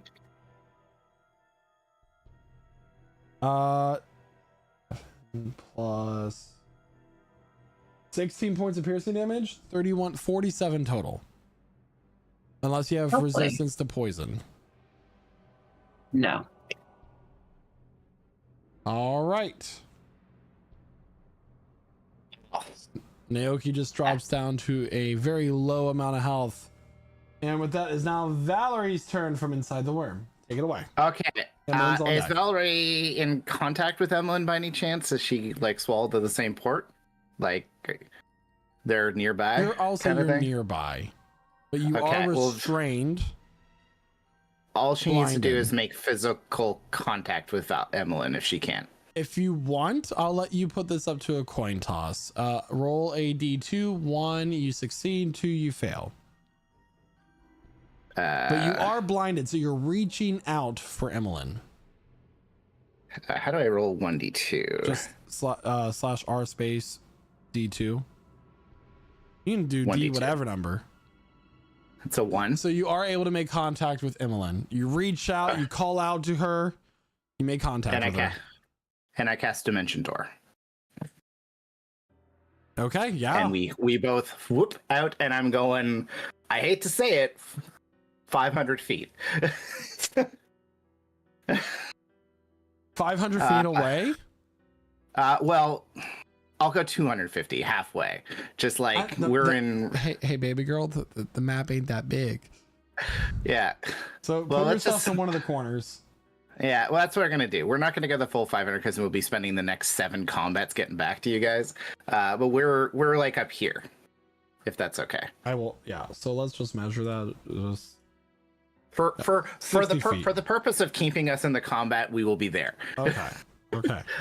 And the further it is, the harder it is for her to figure it out. So this is an area they were at least somewhat familiar with. So yeah, 4th level spell. They're both out of danger. Yeah, and gonna give Emmeline Bardic Inspiration. That was amazing.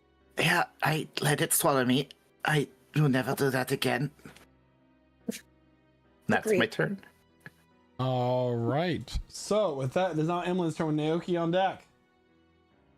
So sorry, are we still 250 feet away? No, we're like literally 60 just up feet. here. You're 60 feet away. Wait, just Yeah. clarifying. Yeah, there's just like, yeah, that's like the other one is like, GG guys, y'all die. We're gonna survive. We'll form the new party without you if I go As first. long as I know how to love, I know I'll stay alive. Go ahead. In that case, we're gonna go ahead, step right up to the edge after dusting ourselves off, and we're going to fireball it. So it needs to make a dex save, is what I'm hearing. Yes. That is Yes. a 2. Okay, it fails, so it will take all 27 fire damage. 27 points of fire damage. As this fireball explodes on the side of this creature, the smell of burnt flesh fills the air as its entire side is seared severely. All right. And then after that, I'll just slowly kind of fall backwards, and that'll be my turn. All right, Naoki, it's now your turn. Renatus on deck. Naoki like stumbles up, like barely holding on after just absolutely getting eviscerated, and looks up to the sky and uses Call Lightning. And it's like let's see. It is a Dex 14 saving throw. Okay. Creature's not very dexterous. That is a 13. Awesome. He takes full damage. Which is 18. 18 points of lightning damage as this cloud forms in the sky above the worm, comes crashing down with crackling energy. 18 points of damage on the worm. Anything else for your turn? That's all. I believe it's Renatus' turn. Was that on deck? That's me. Okay. First things first, I'm going to use Form of Dread on myself, giving me some temp HP. It's gonna be a whole 5. Anyway. Okay, so I got that. And then I am going to cast Shadow Blade and get up all in this thing and try to like hack at it. Okay.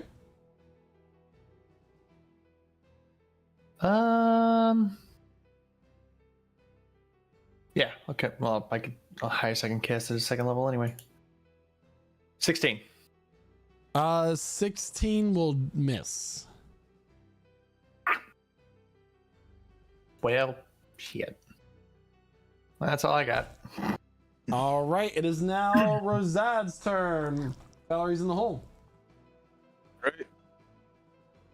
Rosad will make a silly little attack at the thingy mabobber again.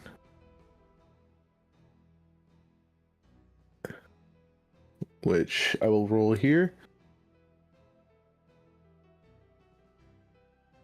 That's a 24. 24 will hit. For 26 points of psychic damage. All right, so this blade of psychic energy comes lashing out at the creature. It begins to bleed from its orifices. All right, now Rosad, using the Vex property, will give himself advantage on his next attack, which will be an offhand psychic blade attack. Say 22 to hit. 22 will hit. Or, not 16. That's 2 points of psychic damage. All right. And that will be his turn. All right, it's now the worm's turn. The worm is going to leap up. Not leap up, but turn its body and come crashing down towards Renatus. As it does so, it's going to continue to burrow. That is going to be to bite Renatus, 24 to hit. Yeah, that hits. All right. And then that is going to be 22 points of piercing damage. And I need you to make a strength saving throw, please. All right, 1 second.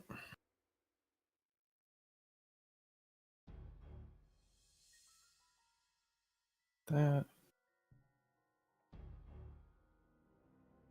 All right. Strength saving throw. Did I roll? I didn't hear anything. That's a 5. 5. You are now considered swallowed. And the worm is going to burrow its full burrow speed of 25 feet. That mean it's completely disappeared? It is beneath the surface. But it's leaving a 10-foot wide tunnel in its wake.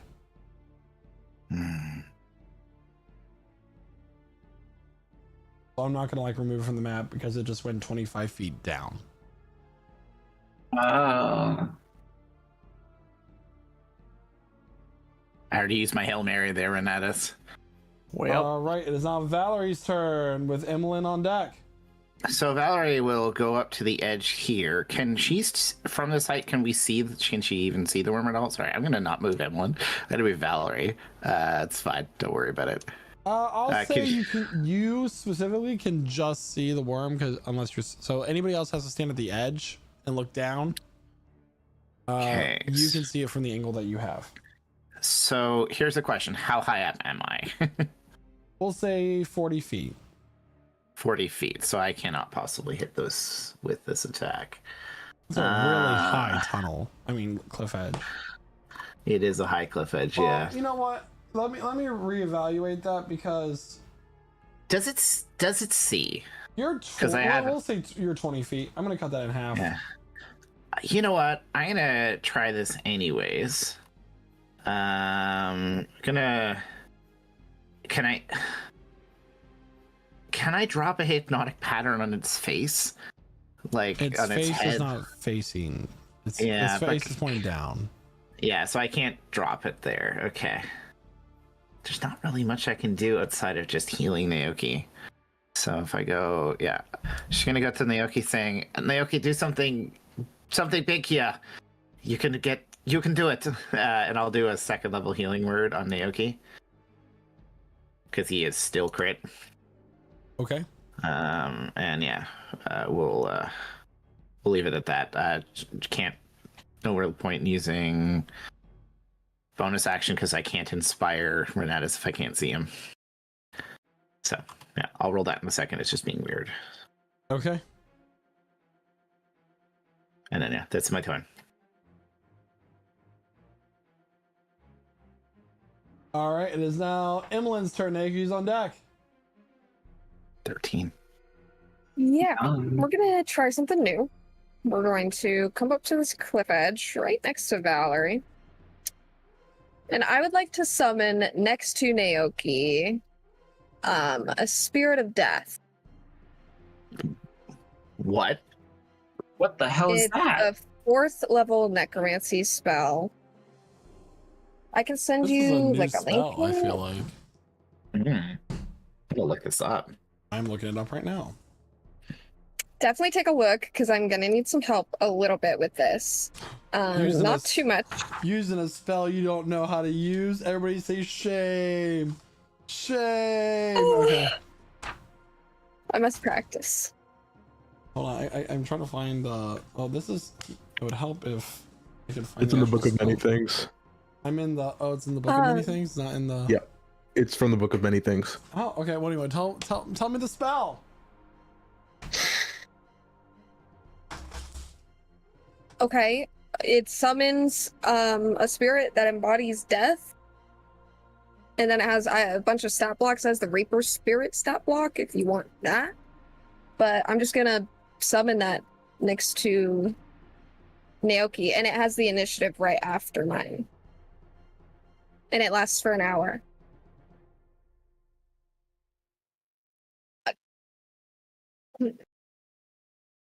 Hmm. What is that? Is that the Grim Reaper? Girl, didn't you hear? That's a spirit of death. Aim off her throne.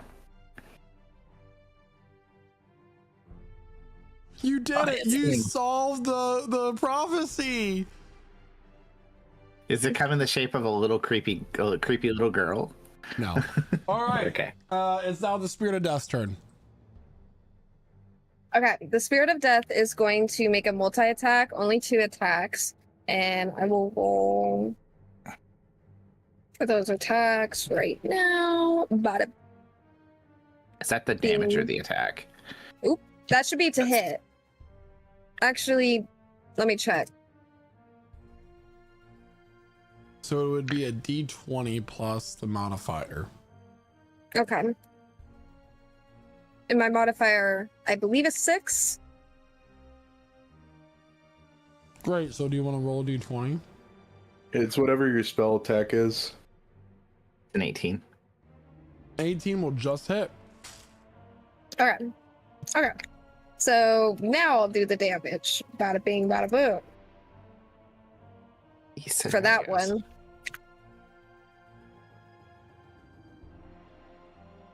And then the next hit would be 25 to hit. 25 will hit. So that's 14 points of damage for the first attack. What kind of damage is it? Is it necrotic? It should be necrotic. Let me double check on that. This creature Yes. isn't resistant to any types of damage, so it's fine. And then that's 12 more. So in total, 26 damage, necrotic damage to the worm. Bam, bam. This thing slices it up. And as a bonus action, I would like for it to haunt this worm. That just Okay. basically so has a bunch of different shit in it. But the spirit can sense the direction and distance of the target if it's on the same plane of existence. And if the target starts a turn within 10 feet of the spirit, the target, aka the worm, must succeed on a wisdom saving throw or be frightened. Okay. Naoki.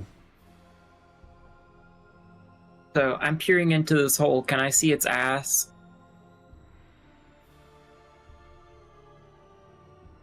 Yes.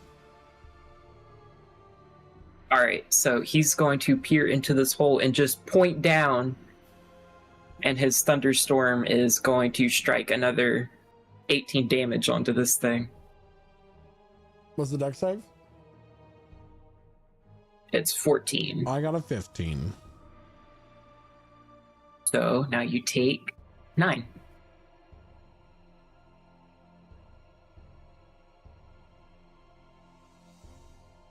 This creature's looking bloodied. That's his turn. Renata, so you're currently considered grappled, restrained, and blinded. Okay. Take damage You know, on its turn, so. You can only get disadvantage so many times before it stops mattering.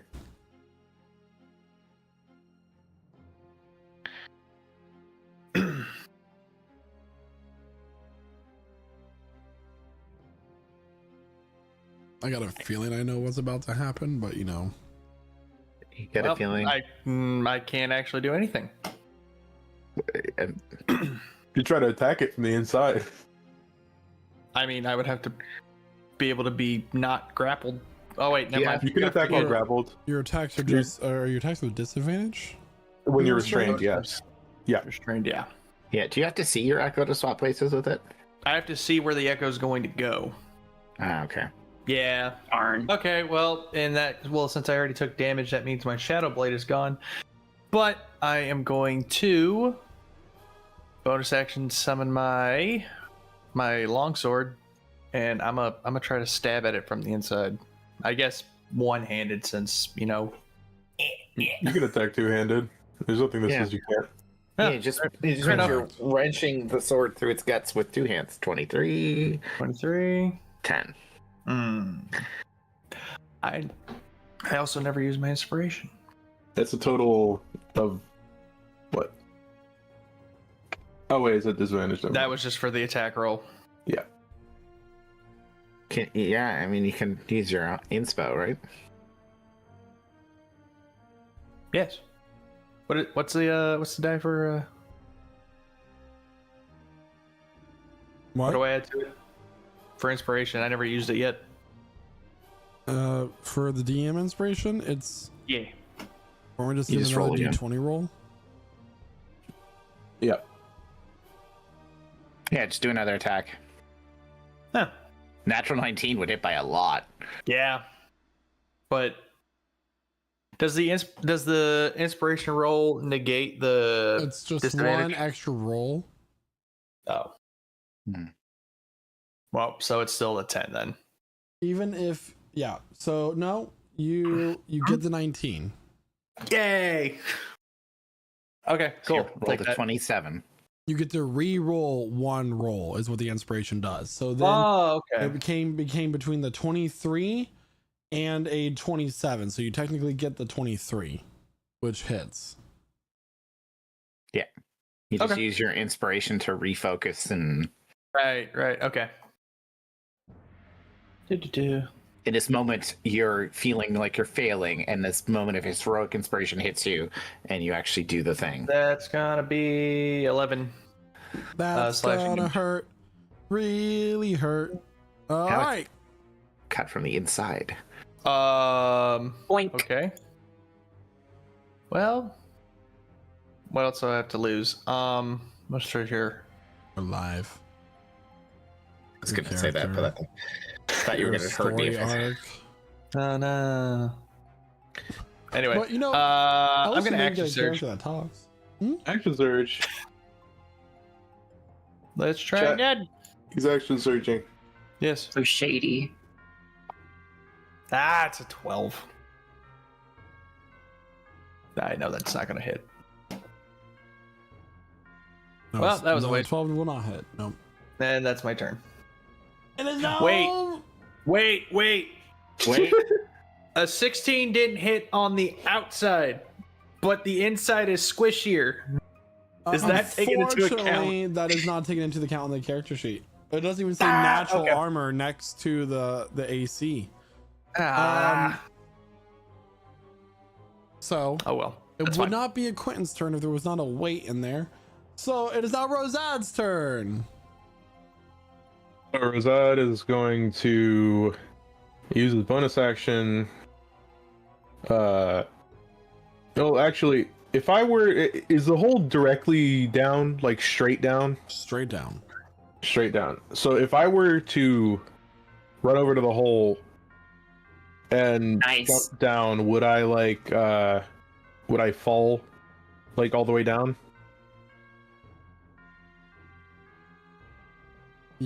So to not make this overly complicated, we're gonna say that the surface of the worm that you would fall on would be 25 feet down. Okay, yeah. I'm just saying, would I by before the end of my turn fall all the way down?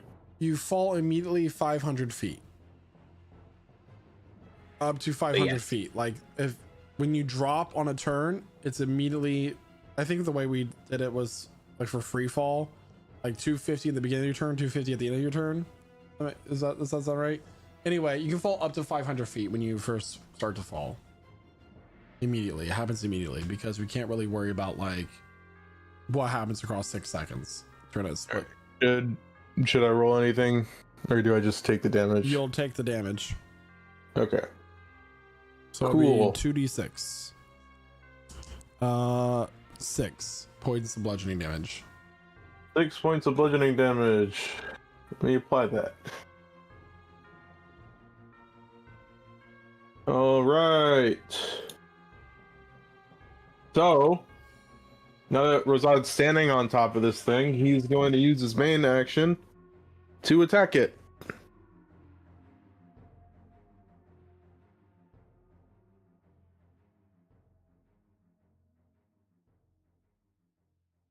It is a 26 to hit 26 will hit. for 21 points of psychic damage. All right. And that will be his turn. Okay, it is now the start of the worm's turn. At the start of the worm's turn, Quentin, you're going to take your acid damage from being digested by its juices. I also need the worm to make A let me wisdom see saving throw. here. Yes, Quentin, that is please. 20 points of acid damage.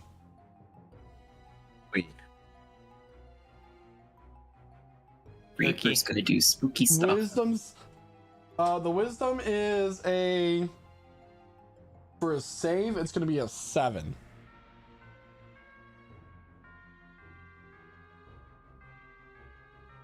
So it is now frightened. Oh, it didn't. Yeah, it didn't save. Sorry, I was. It's reading. against your spell save, I believe. So it is now frightened. That means it cannot move closer to its source of fear. Which means it cannot move towards Naoki in order to attack or swallow him. It can't get closer. However, it is going to attack Rosad with its stinger to start off its turn. Because Rosad is currently on its ass. That is going to be a 25 to hit. A 25 does indeed hit. All right, so that will be. Start with the piercing damage first. 12 points of piercing damage. Plus 28 points of poison. So that's how much total? I believe 40. 40. Uncanny dodge. So I take 20. All right. Rogues, man. Rogues. Yeah. The worm is then going to move away from the source of its fear, going laterally. That's 5, 10, 15, 20, 25. Rosad, you are at the bottom of the tunnel. So it's like a, think of it like a, you're here. Worm's here. 25 feet. All right. So currently the only one who can see the worm at the moment is Renatus, because he's literally inside of it, and Rosad. Even though Renatus is technically blinded, it's just because he has worm flash up against his eyes. Yeah? Okay. It is now Valerie's turn. So Valerie has no idea where the worm has gone. So I'm gonna guess. I'm just gonna have to hold a Starry Wisp as an attack, and throw first level healing word at Naoki as this turn as well. So keep him in some health. And she can't see it. She's gonna move it back just a little bit, and that'll be my turn. All right. 11 healing. Take that. Emmeline, it is now your turn. For sure. Question is holding something a bonus action? Holding Like an holding action it, like is an holding action. action? Okay, I'm gonna hold magic missile for my action, and bonus action, I'm gonna command the Spirit of Death to return to me. And then for the Spirit of Death's turn, it will dash going out of the hole and closer to me. I will do the math. That's my turn. All right. So it's 25 feet down. And then he has a 30 fly speed, so 60, so 25 up. So he'll make it like... It gets to the worm. Okay. Well, he's coming up to it's not us, up top combined, here. Yeah, so what? He's coming up here. Oh, okay. I thought you were having to go through the tunnel. Yeah. Nope, Naoki, he's coming. it is now your turn. And it's when I see the creature, the Valerie's gonna attack it, by the way. Naoki not knowing where it is because I can't see its ass anymore. He's just kind of hold himself and cast Cure Wounds. Okay. And then just kind of after that, just hold his big old lightning storm. That's his turn. Renatus, it is now your turn. Rosad's on deck. Okay, well, I guess I can just try tagging this thing again. I From the guess I'm gonna inside. try the same thing I just did. Can you not do like a strength save to escape it, or? Nope. I was gonna say, we're still on the ground, aren't we?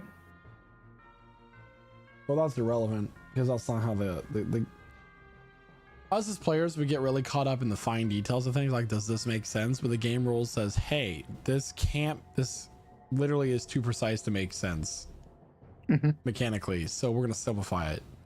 Ooh, So, 18. 18 just hits. So technically, if you were to get regurgitated out of the worm, you disappear in an open space 5 feet near it. Yeah. So it's gonna be 7 slashing damage. 7 points of slashing damage. All right. And that's...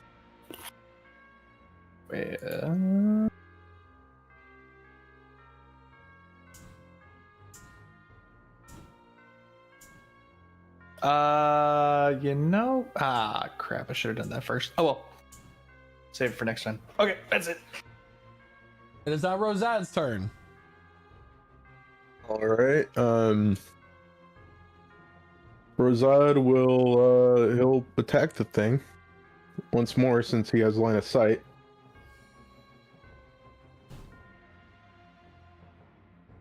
Which is an 11.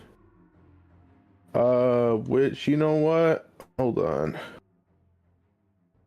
I'm gonna use my inspiration to re-roll one of those. Okay. So that would be a fucking 15 instead. 15 Does that hit? misses. 15 misses. Bummer.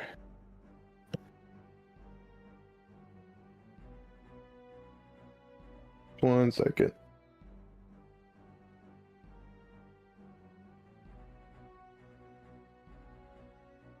Okay. He'll just attack with his offhand. Okay.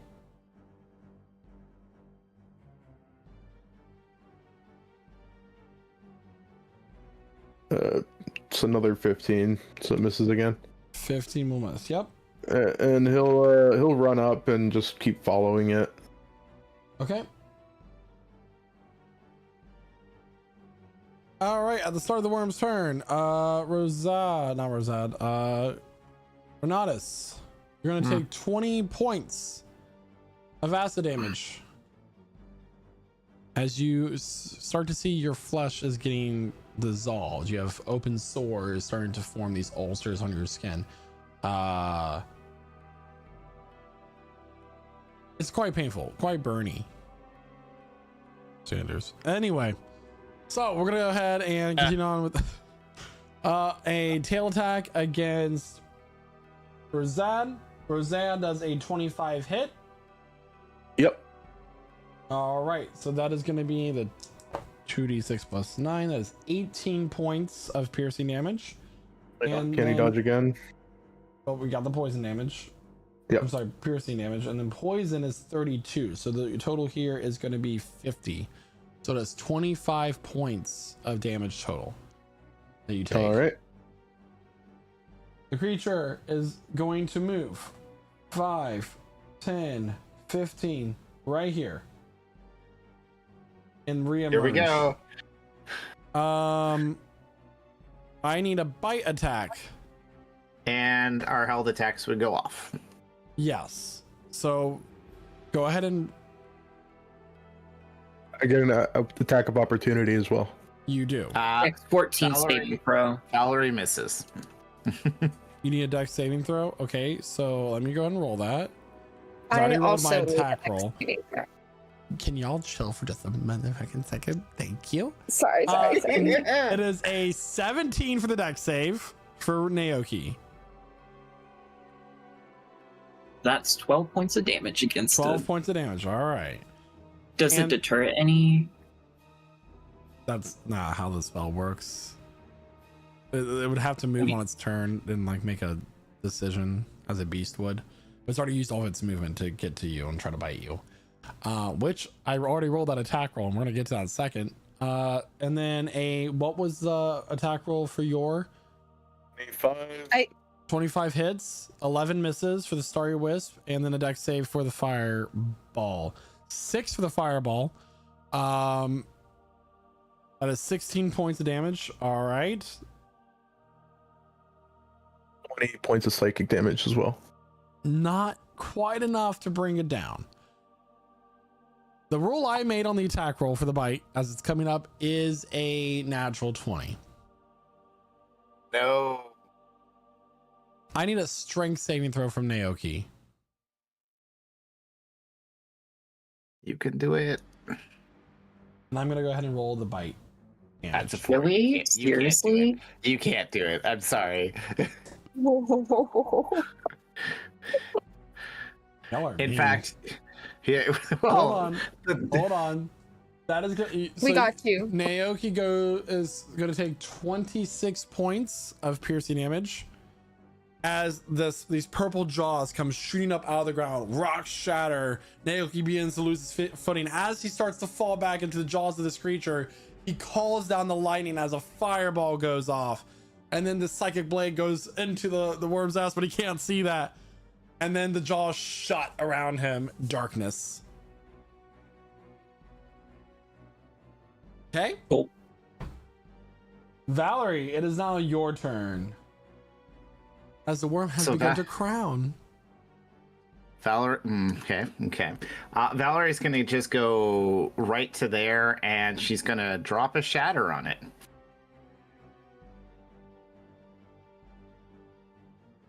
So it needs to do a saving throw, Constitution saving throw. Okay. Please. DC 16. It fails. So it takes 29 damage there. 29 thunder damage. This is booming clap. That's probably like one of the biggest shatters I could possibly roll. So, All right. So Naoki, your vision goes dark. You hear this thunderous boom. Valerie, how do you want to do this? It's gonna smash the front of it open, just like burst. This thunderclap is gonna go in its mouth and just like rip it open. Just like flinging fangs and flesh as it's, all the damage is taken. It's just vulnerable and cracked open. All right, so light begins to pour into your vision, Renatus and Naoki, as this creature starts to let out a shriek, but it's cut short from gurgling as its head is split open and it falls down to the ground with a large boom that echoes around you. Dust kicks up. Blood is pouring out onto the surface. And that will end combat. What happened? Everybody got swallowed. It was gross and dark. And it smells bad. You two get out of there. You're going to melt. I'm at the beginning of the mouth. He's at the ass end of the creature. He's gonna Ace Ventura it.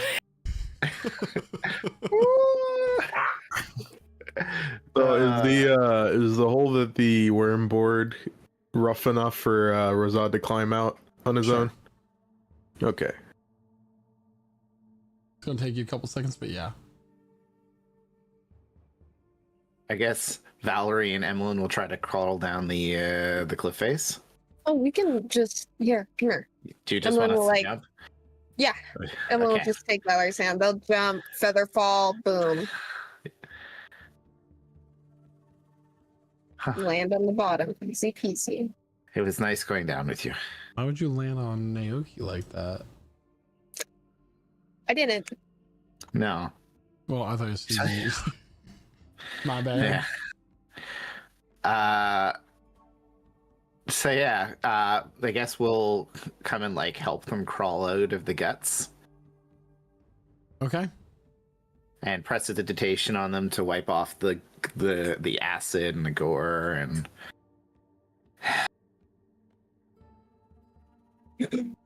Never been eaten by a worm before. That was new. Yeah. You are severely injured. Rosad. Sorry. Go ahead. Rosad realizes the funny thing and then climbs down back to the hole and then to the stinger end of the worm. To get the poison? Yeah, to get the poison. Does he grab some eggs while he's there?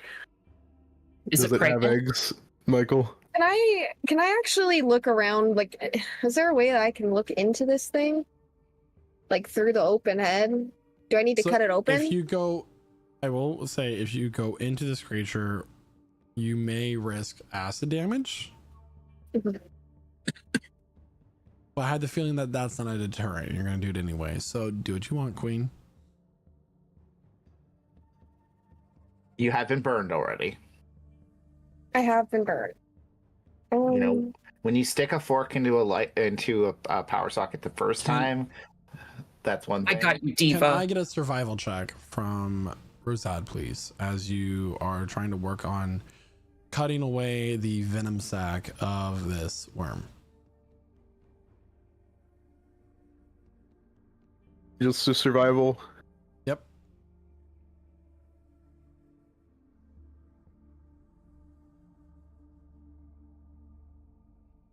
Oh, it's a 19. 19. So you efficiently cut away this venom sac with the stinger intact from the purple worm. It's about the size of we'll say a Bagpipe? what? A bagpipe? No, I'm trying to think of like a large egg shape. I don't know. An I'm ostrich? blanking. Ostrich egg? It's like the size of my Pikachu. Oh god, that's big even for an egg. It's like a Like a Tyrannosaurus egg. like Humpty Dumpty kind of thing. So like, it's like this. So like, imagine this is the stinger, and like, boom, poison sac. Okay. Yeah, that's that image is never gonna leave my head. Pikachu with one ear up looks a little inappropriate. It looks like a venom sac with the stinger. Come on. Exactly. It works. Yeah, it's definitely a thing. Are there any like of its fangs that didn't get destroyed? You're the one who shattered it, so yeah, they got destroyed because of shattered. Huh. That's exactly how you described it. Its head, done, evaporated, vaporized. Are there any like body I think spikes? Or... You pink misted a purple worm. I don't think that fighting any more of these would be in our best interest right now. But my curiosity is piqued. So Why don't you take a I'm sip going of to some of try that flesh? and go in. No, don't go Emily. in. We can't afford to lose you. I can't It's do that okay. thing again. I can't do it again. It's It will be okay. If I start taking, if I start hurting, if it starts dripping on me, I'll run right out. But you I'll run will. right out. You will I- take damage. I do have something if she needs it. What do you have? You might need to sit there. Here. Can I get a okay. nature check from somebody? I'll do nature. 22. So, this area was described to you as a Nest. Nesting there you site. go. Yeah. This is a nesting site. I don't think we want to linger here any longer than we have to. We barely Surely. survived. We barely survived this time. Look at these three. Surely it has. It will be okay. What do you have for me, Nancy? Like, touch your face Oh. and cast protection from poison. But it was acid. Isn't that still considered poison damage? Nope. No. Nope. Acid was on the inside. Guys, poison was on the bitey outside. give him a break. Cut him some slack. Cut him some slack. It's fine. It's fine. If honestly, we probably should have cast that before the attack, but we didn't know it was coming. You Thank probably you. would. You would have been better off. So we've got that done. Please, let's not die. We have to save Cram. How long? 5 minutes. 45 seconds. Deal. Tell me when. I'm already counting. Oh, she's gonna start. She's gonna rush in there. They went. Keep in mind that's 4 rounds, almost 5 rounds, so that's more than a level 20 character's health.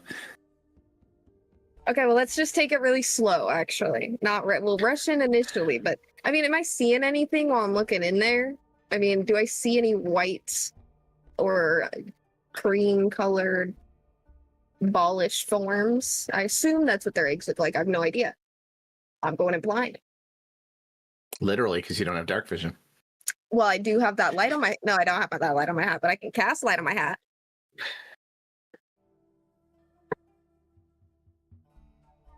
So what are you trying to do here? Trying to find trying to- eggs inside the worm.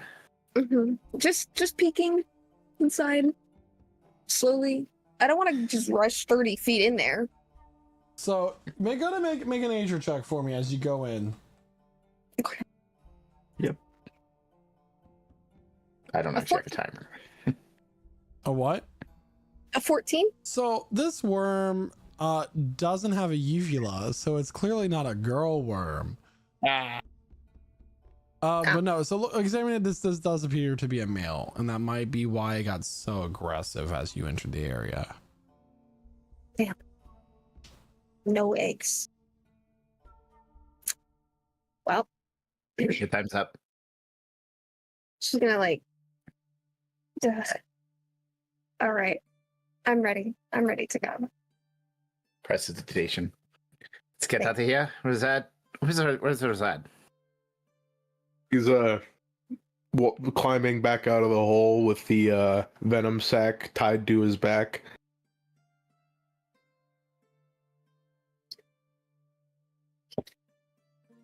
Valerie will help him up for the last little bit. Will the Yeah, sack- I was doing what we came to do. Good. You seem to know this better than us. Would the sack fit in the bag of holding? It fits on the back of Shelby, certainly. Let's do that. Okay, let's get out of here quickly. Once we get somewhere a little bit more secure, I think you three look like you need a quick, short rest, huh?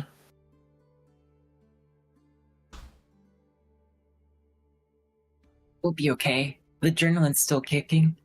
At I'm this point, fairly- the adrenaline wears off.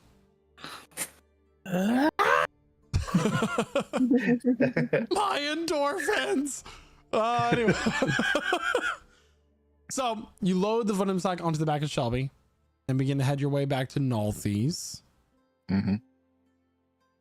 How long was the journey here? A few hours. Okay. So we don't want to spend like an hour sitting down to short rest before we get back. Just to like we find a rocky area and do that just so we can recover a little bit. Sure. And so as you sit down to begin your short rest, what happens next will be a story for another time. Yeah. So everybody, that will be a shorter stream today. We didn't want to go too far into the evening without two of our players. There is something I forgot to mention during the beginning of today's stream that we normally announce. However, in case you didn't know, it is Pride Month, everybody. Happy June, happy Pride Month to everybody. We would like to remind everyone that during Pride Month and during the month of July as well, we are selling our Pride merch on our Roll with Pride merch on our Redbubble store at lichsouls.com/merch. We'll redirect you to the Redbubble store. There are a wide variety of Pride related designs that you can get all sorts of merch made for. Stickers, there's all sorts of stuff. All of the proceeds, so meaning every cent of profit that we earn from the sale of those items and designs during the months of June and July will be donated directly to the Trevor Project. So keep that in mind. My personal favorite is the Lich Please shirt. Miss Frisia Bones classic design, but we also have potion bottles on there with like really, I honestly think that the potion bottles would be a really cool tattoo to get, with representing a bunch of other different flags of the LGBT plus community. So check out the designs, it's for a great reason. I would like to thank all of our players for being here tonight, so thank you to everyone. Making it short and sweet, I'm gonna go ahead and pass it on over to Jeremiah, who plays Rosad. So we didn't kill Naoki today. No, you did not. That's a pretty big one. We had some passive aggressiveness from Rosad. We went and fought a worm, and a couple of us almost died. That was pretty scary. We also met a follower of Kydra, which I think is a first for the campaign. That's the is that the third, technically the fourth of the gods that we've seen so far, or at least the influence of them, which is pretty cool. But yeah, I can't wait to see what else happens. Hopefully Cram isn't a shoe rack when we get back. And yeah, I'll pass it over to Quentin, aka Renetis. Hey, thank you, Jeremiah. And that's me. I was told to keep it short tonight. So see ya. Anyway, I got jokes. yeah. Anyway, yeah, great session, great fight. Even though I'm on the verge of death, but I guess technically Renatus is always on the verge of death. Anyway, thank you as always to all of our wonderful role players. Thank you to everyone who's chatting up in chat. Thank you to our wonderful DM Michael for bringing us together each and every week that we can with this amazing story he has created for us. And Guy, I believe it is your turn now. It is a turn that we've been waiting for some time. I don't know why that joke happened. Good session. Long rest was fun. We got a new prophecy, which I always love to see prophecies. Some good lore building with some potential reflections of some maybe past mistakes made by our party and the Seekers that might spell doom for all of mortals. Who knows? I mean, we're idiots. We screw everything up, but it was fun playing with everyone. Good to have a little conversation with Rosad. And good that everyone died, because it was close a couple moments there. And I do really love the fact that Valerie just like purposely gets swallowed by the worm and just barely gets away with the escape plan. So yeah, we'll see what happens. Sorry we missed our British connection, but yeah, let's pass it on to Emmeline herself. See what she has to say about the events of the night. I thought the save that Valerie did was super PogChamp. I think everyone actually did really well this fight.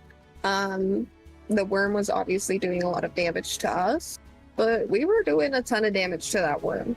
Big time rolls, big time damage. Great time. I'm excited for us to go back to the city next session and maybe poke around a little more in Rosad's history and figure out a couple more things. But really, that's all I've got to say. I'm excited for next week. And with that, I'm going to pass it over to Isaac, who plays the ever-optimistic Naoki. Yeah, it was a really fun session. I mean, we got to go... First, Rosad managed to talk his way out of murdering me. So that's fun. And then also, right before we had this little worm thing, Emmeline's adventurous side kicked in and she really paid the price and had a nice trip session. And then it was fun, like, getting to meet the guy and getting that Kydro lore drop, like, you know, little lore drops here and there. We always love those. And then, of course, fighting the worm is always fun. It was really scary, honestly, watching as several of the party members just, you know, kind of got turned into worm food. Everyone but Rosad. He's riding on the ass the whole time. Yep. He's an ass man. But yeah, that's all I have. I'll pass it back over to the DM. Thanks so much there. And thank you to everyone who tuned in tonight. I will be seeing you all next week at 8 p.m. Eastern Standard Time here at twitch.tv/LichSouls.